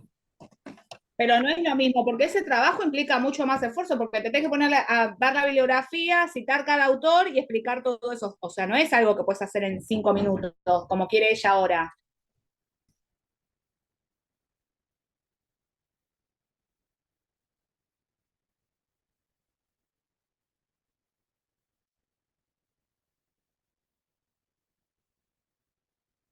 Ah,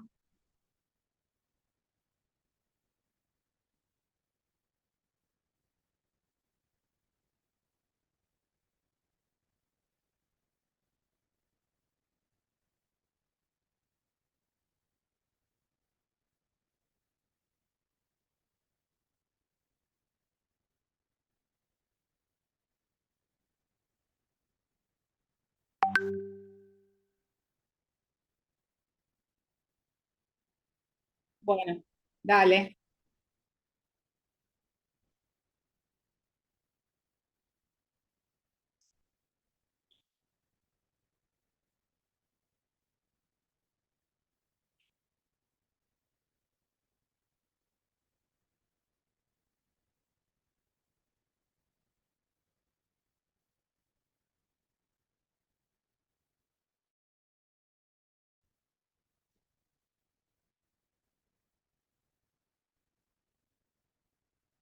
Me parece que está todo el grupo, es el de todos.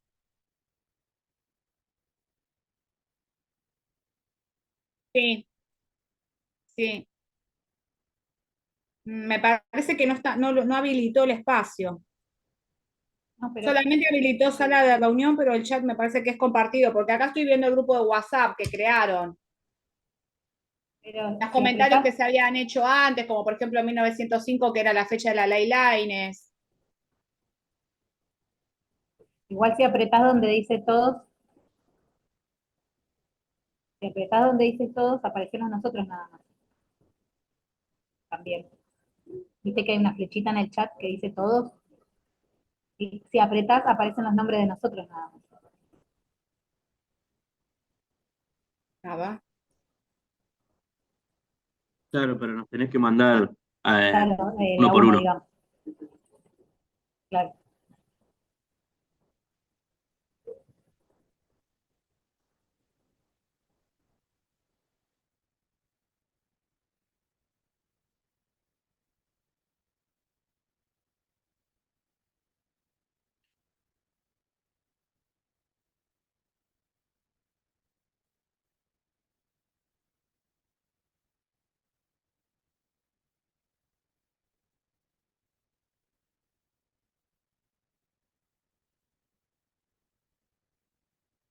¿Y compartir pantalla no te deja?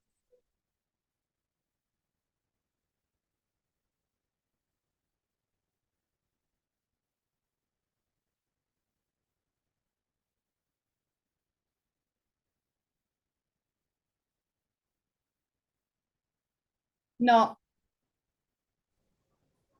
no. No, no.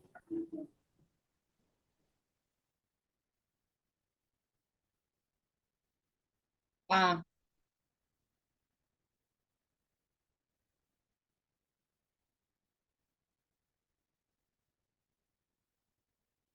te mando el mío. 11 61 93 9382. Aldana.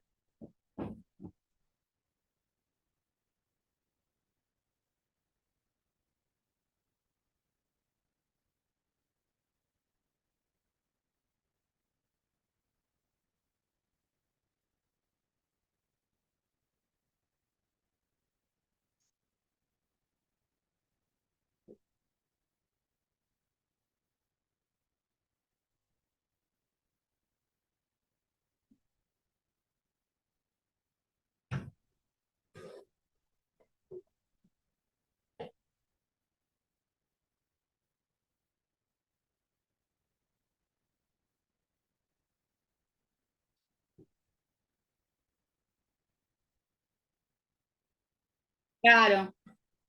A ver, ahí lo miro.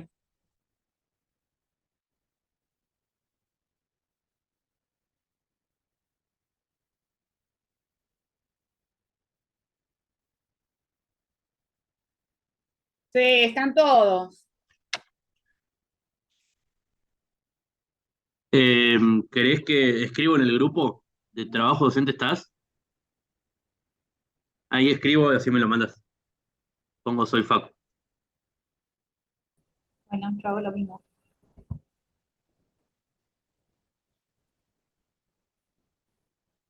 La teoría está bárbara, lo que nos faltaría es acompañarlo con alguna imagen y ver si podemos utilizar alguna de las características del docente apóstol que pusiste acá. O sea, lo que sería la justificación ya estaría dada acá. Lo que tendremos que hacer es encontrar una imagen o una frase de alguien que refiera a este concepto de docente y bueno, y justificarlo a través de esto.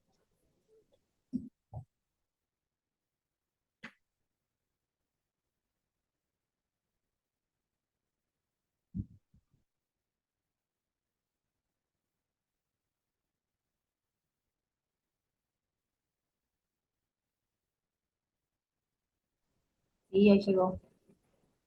Sí, sí. Estoy leyendo.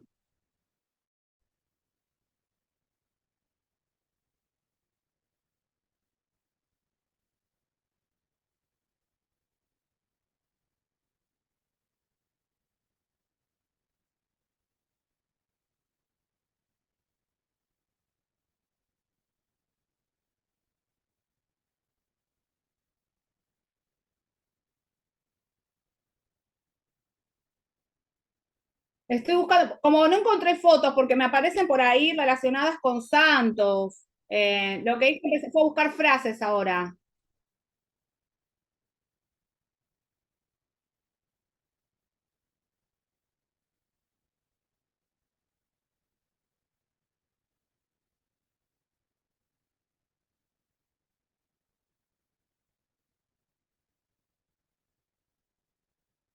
Igual son muy cliché las frases que hay acá.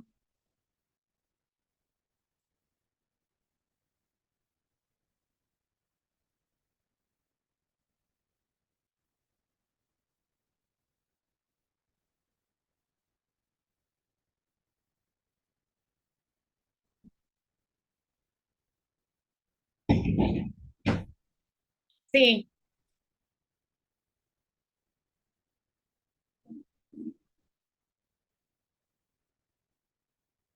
claro, cuando puse frases de docente apóstol me empiezan a aparecer versículos de la Biblia, Juan Pablo II, Santo Tomás de Aquino, Juan el Bautista. Si no, tendríamos que ir a la bibliografía, ¿va?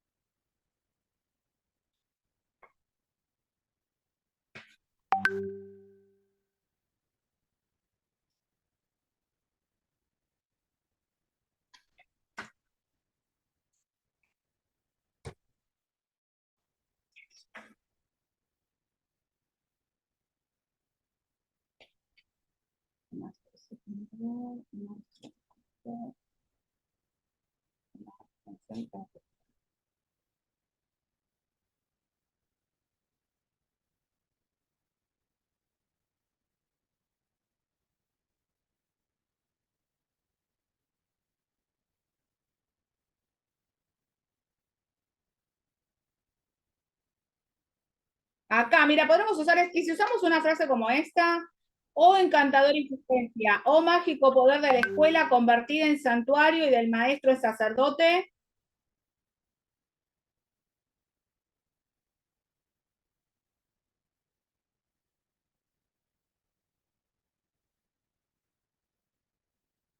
Sí, esta cuestión de dar la vida por la patria, que la escuela, el trabajo es un sacerdocio y tienen una misión que cumplir. En ese momento la misión era homogeneizar a la población, como estaba lleno de inmigrantes o los bárbaros que venían del campo, entonces tenían que homogeneizar a toda la población y por eso crearon las escuelas normales. Entonces este docente apóstol, la maestra normal, cumplían un poco esa función, ¿no? Pero tenían como una misión sagrada, como si eso fuera su vida. Bueno, acá está esta frase que viene de una escuela normal. Esto está sacado de la revista Memoria de 1892 y dice: oh encantadora influencia, oh mágico poder de la escuela, convertida en santuario y del maestro en sacerdote. Ahí tendremos una frase.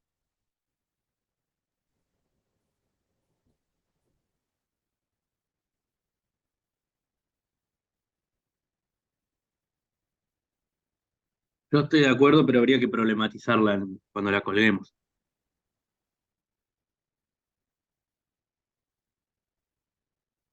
Acá hay otra que dice: los deberes del maestro son escasamente menos sagrados y delicados que los del sacerdote. Bajo varios importantes aspectos se halla en una relación semejante con la sociedad, y sus motivos y emulaciones para obrar deben ser de la misma clase en una considerable extensión. Acá hablando del carácter sacramental que tenía la docencia. Hoy en día no tenemos este concepto. La docencia no es algo sagrado. Claro, claro, está bueno para utilizarla y para contrastar.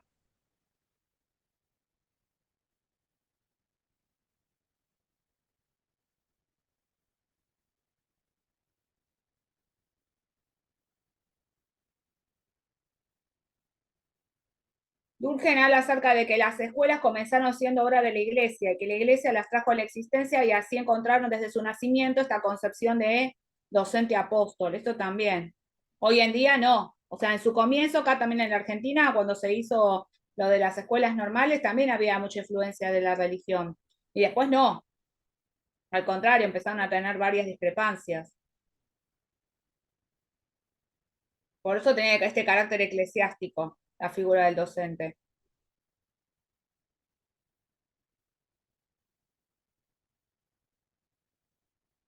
Yo no, sí, ella dijo que en 15 minutos nos iba a volver a todo el grupo para que, no sé si ya tendremos que tenerlo colgado, por lo menos para hablar de qué es de lo que pensamos, una apuesta en común.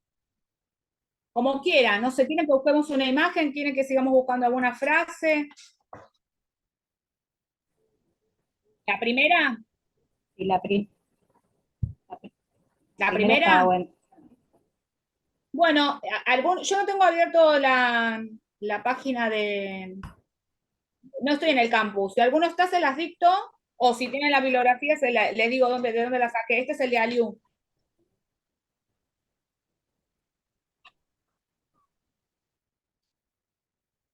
¿Qué cosa?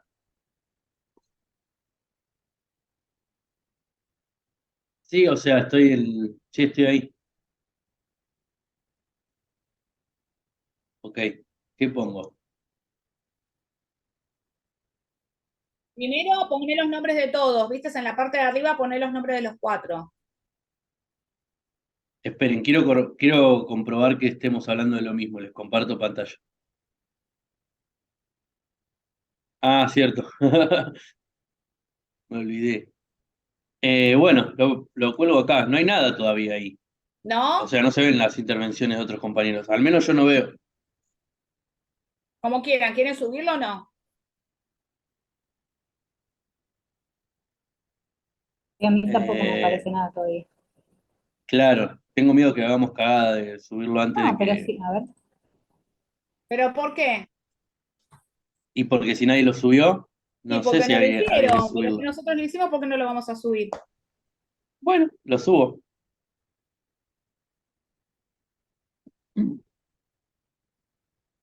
Ok. Era una frase, ¿no?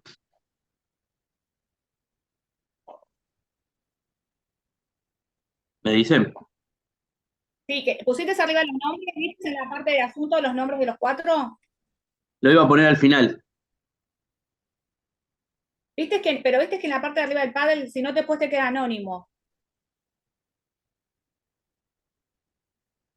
A ver. Bueno, pero ahí no sé si van los nombres. Me parece que ahí va todo.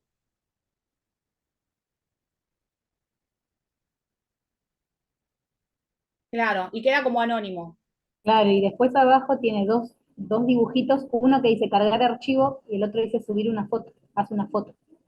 No deja lugar para escribir, digamos. Tendría que escribir en el mismo lugar donde ponen los nombres. Por eso estoy Claro. diciendo, y tampoco me Sí, deja sí. hacer, escribir abajo, digamos, como que me deja escribir todo junto.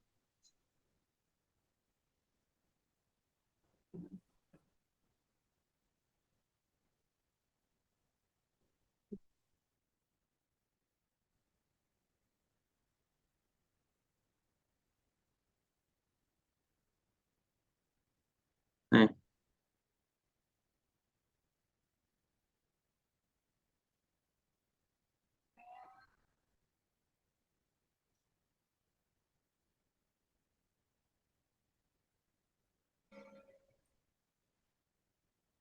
Claro, pero no se puede escribir de forma diferente. Es decir, claro, se puede escribir solamente donde dice poster name, después lo demás no se puede. Es decir, si yo escribo,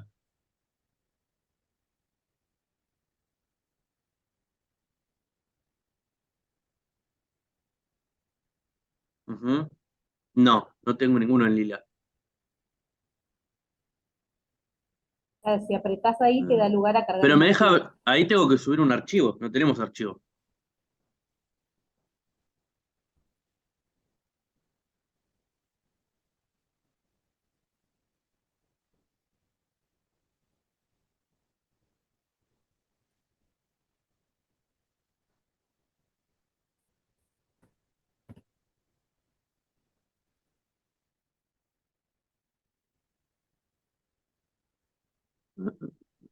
Nos están volviendo a la sala, chicos.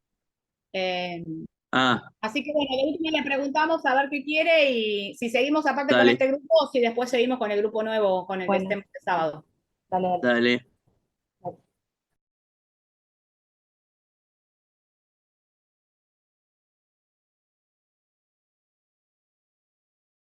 Profe. No, estoy en el secundario jóvenes y adultos, con Adrián trabajo, en el módulo No, 3. me lo dio Ceci a la directora Lo de la dio carrera. Ceci, claro.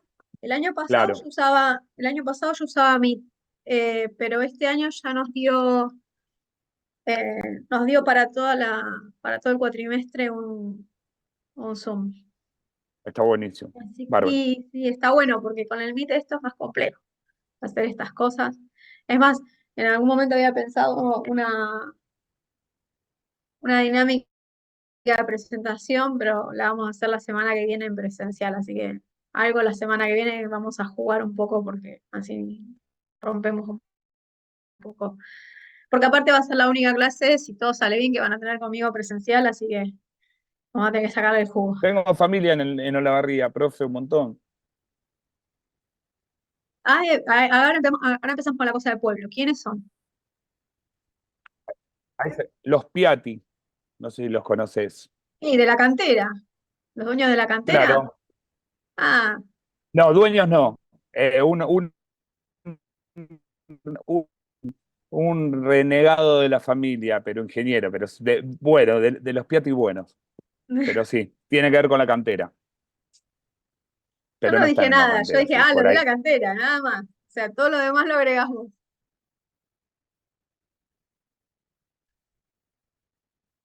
Bueno, ¿cómo están?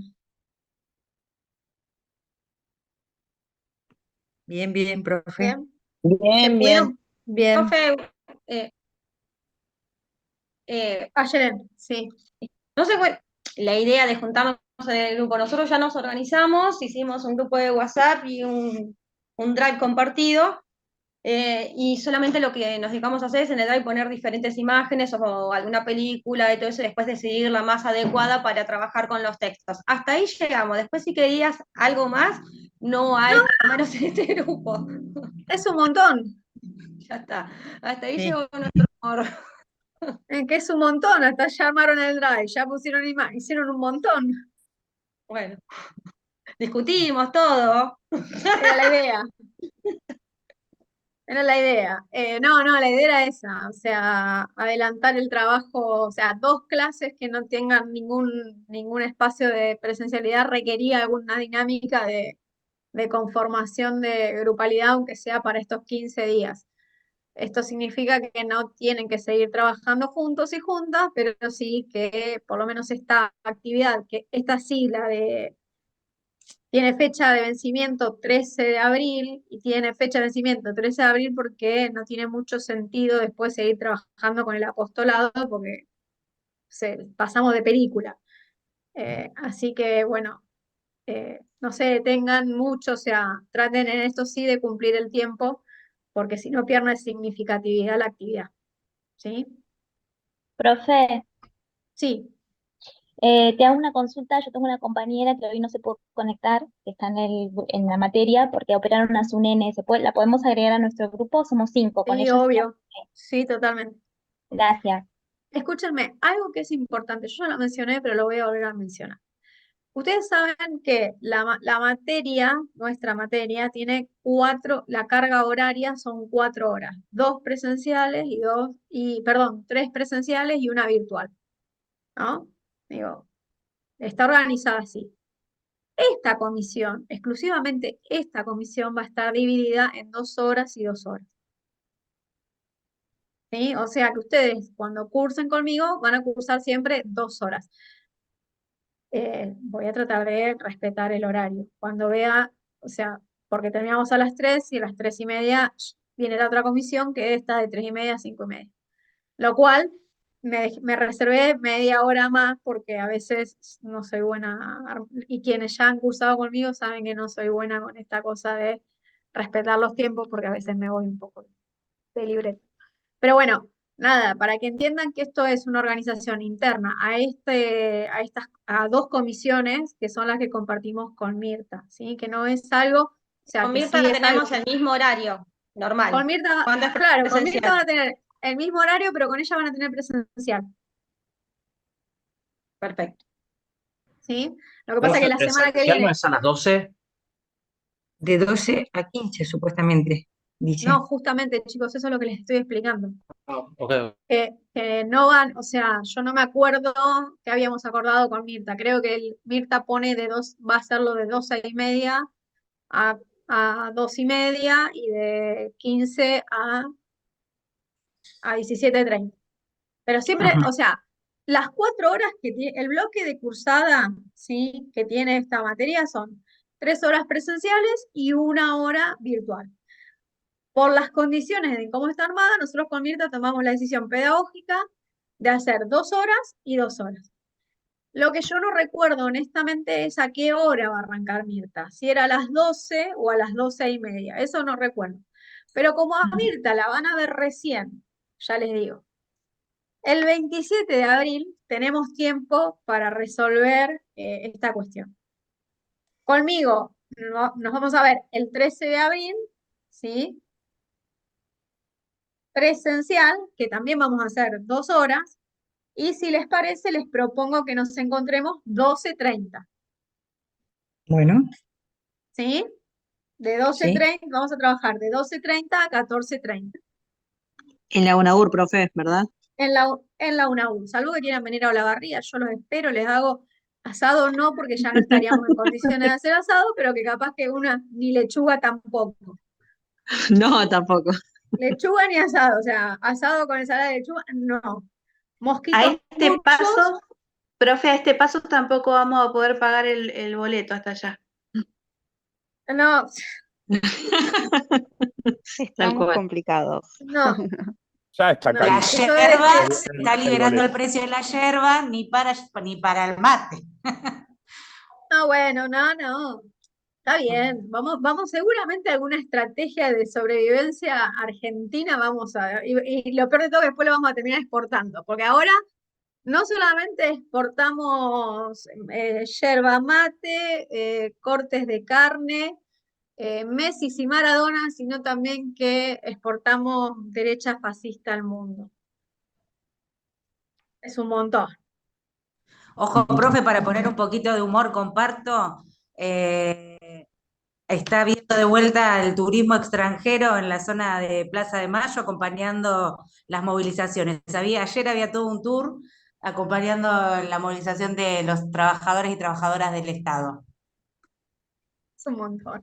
Entonces eso, lo que decías, nosotros también, así como en el 2001 venía el turismo a conocer las experiencias de las asambleas barriales, los centros comunitarios o todo lo que fue al calor del proceso de esta etapa, bueno, ayer, por lo personal, y por ahí alguien, no quiero decir no quién estuvieran o no, trabajo en un organismo del Estado, así que estuvimos ahí y nos encontramos con esa visita. Con esa novedad, o Sí. sea, cambian la cancha de Boca por la Plaza de Mayo.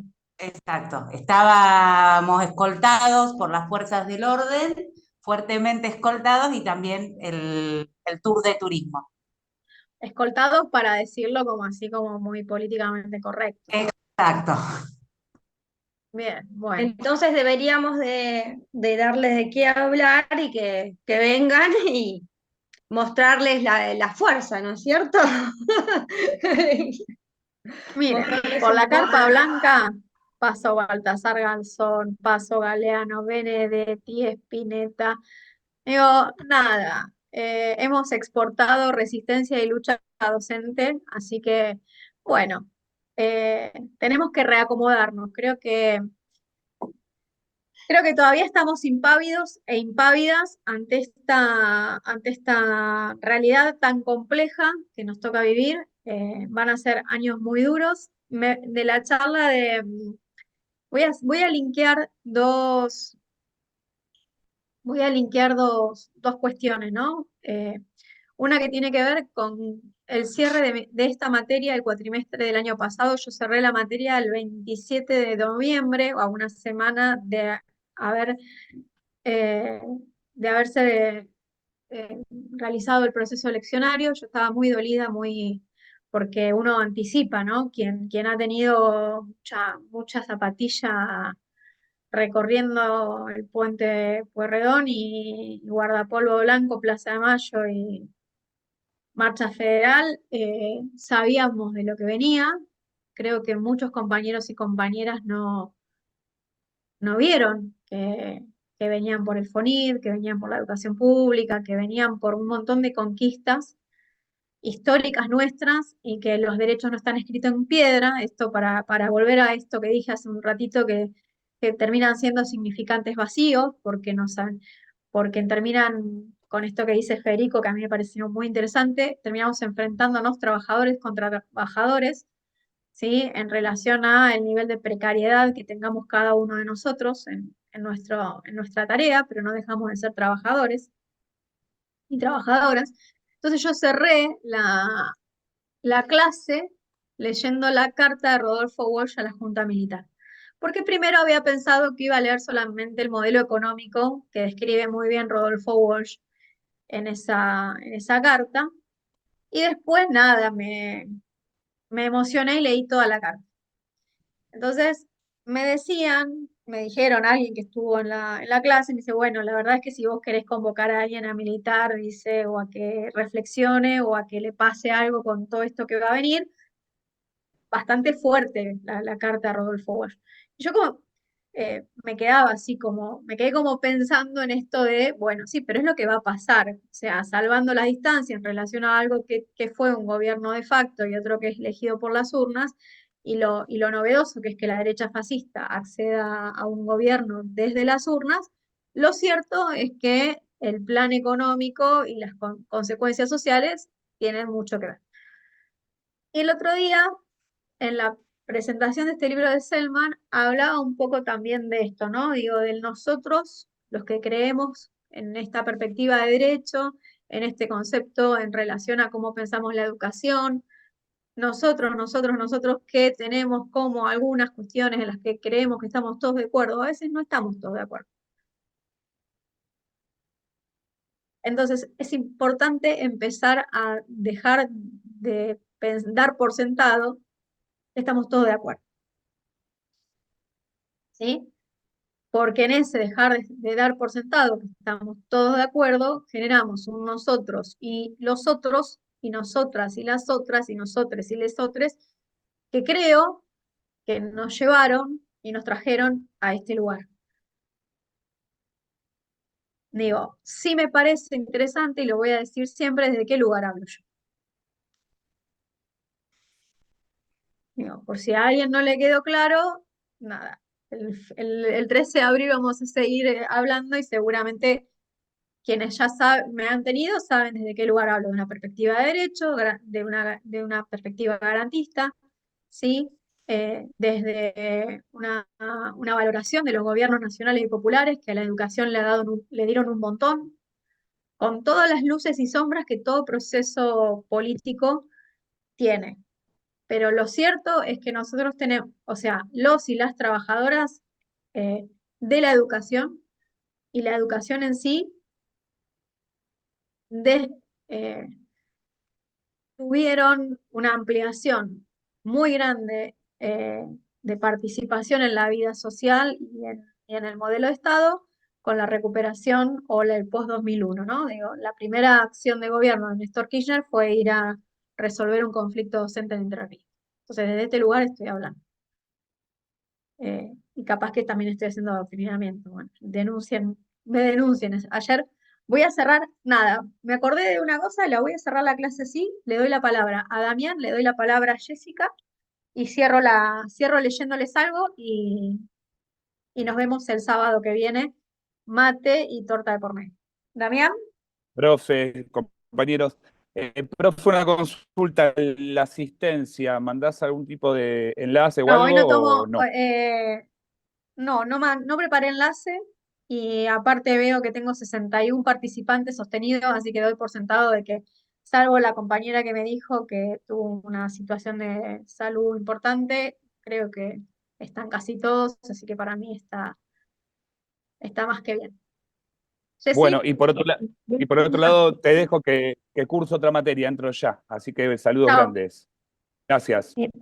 Profe, teníamos una consulta en el grupo, si se la puedo hacer ahora antes de Y que... obvio. El tema de las 3 dimensiones, las dimensiones nos quedó como cuáles serían, si hay algún... No, de los textos, de la lectura de los textos y de lo que hablamos sobre, toman 3 dimensiones que ustedes puedan caracterizar del apostolado, ¿no? Esta cuestión de una misión que tenga que ver con la vocación, digo, con la perspectiva normalista, digo, con alguna de esas cuestiones que fuimos tratando. Y lo otro, la parte teórica que puedan recortar de los textos para fundamentar esa mirada. Ah, bueno, muchísimas gracias. Jessy. Sí, rápido y breve, sumar a lo que se venía hablando, también esto de pensaba en el lugar que estamos nosotros y nosotras hoy estudiando, que es una universidad pública que fue creada al calor del marco de esta ampliación y perspectiva de derechos, y que también todo el sistema público educativo está siendo atacado, y fuertemente también se viene sobre el sistema educativo superior, ¿no? La discusión de quiénes se pueden educar, quiénes pueden acceder, y la realidad que las universidades del conurbano, muchos y muchas de nosotros los que estamos acá seguramente somos primera generación. En mi caso personal voy a ser primera generación que ingresó a una universidad porque está cerca de mi zona de procedencia, vivo en Morón, o sea, entonces era imposible para mí en algún momento pensar en estudiar en otra universidad, y eso también está en jaque y nos tiene que mover y conmover a estar atentos, que no se trata solo de lo que decíamos, que llegar a recibirnos y el título y demás, sino también entender que tal vez este año nosotros tengamos no quiero llamarlo suerte, vaya uno a saber qué,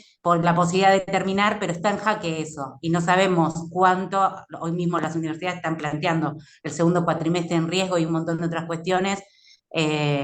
No puede dejar de preocuparnos, y no solo preocuparnos, sino también ocuparnos también en este lugar como estudiantes, y con esa responsabilidad de defender la educación superior, para que cuando nosotros salgamos vengan otras generaciones y eso también esté garantizado, así como nosotros podemos hoy estar acá compartiendo este espacio. Gracias, Jessy. Bueno, para cerrar, leo, para quienes no me conocen, van a tener muchos momentos donde yo leo, me gusta leer, me gusta leer. Y esto es un posteo que que hoy muchas compañeras y compañeros que trabajan en universidad pública han reposteado,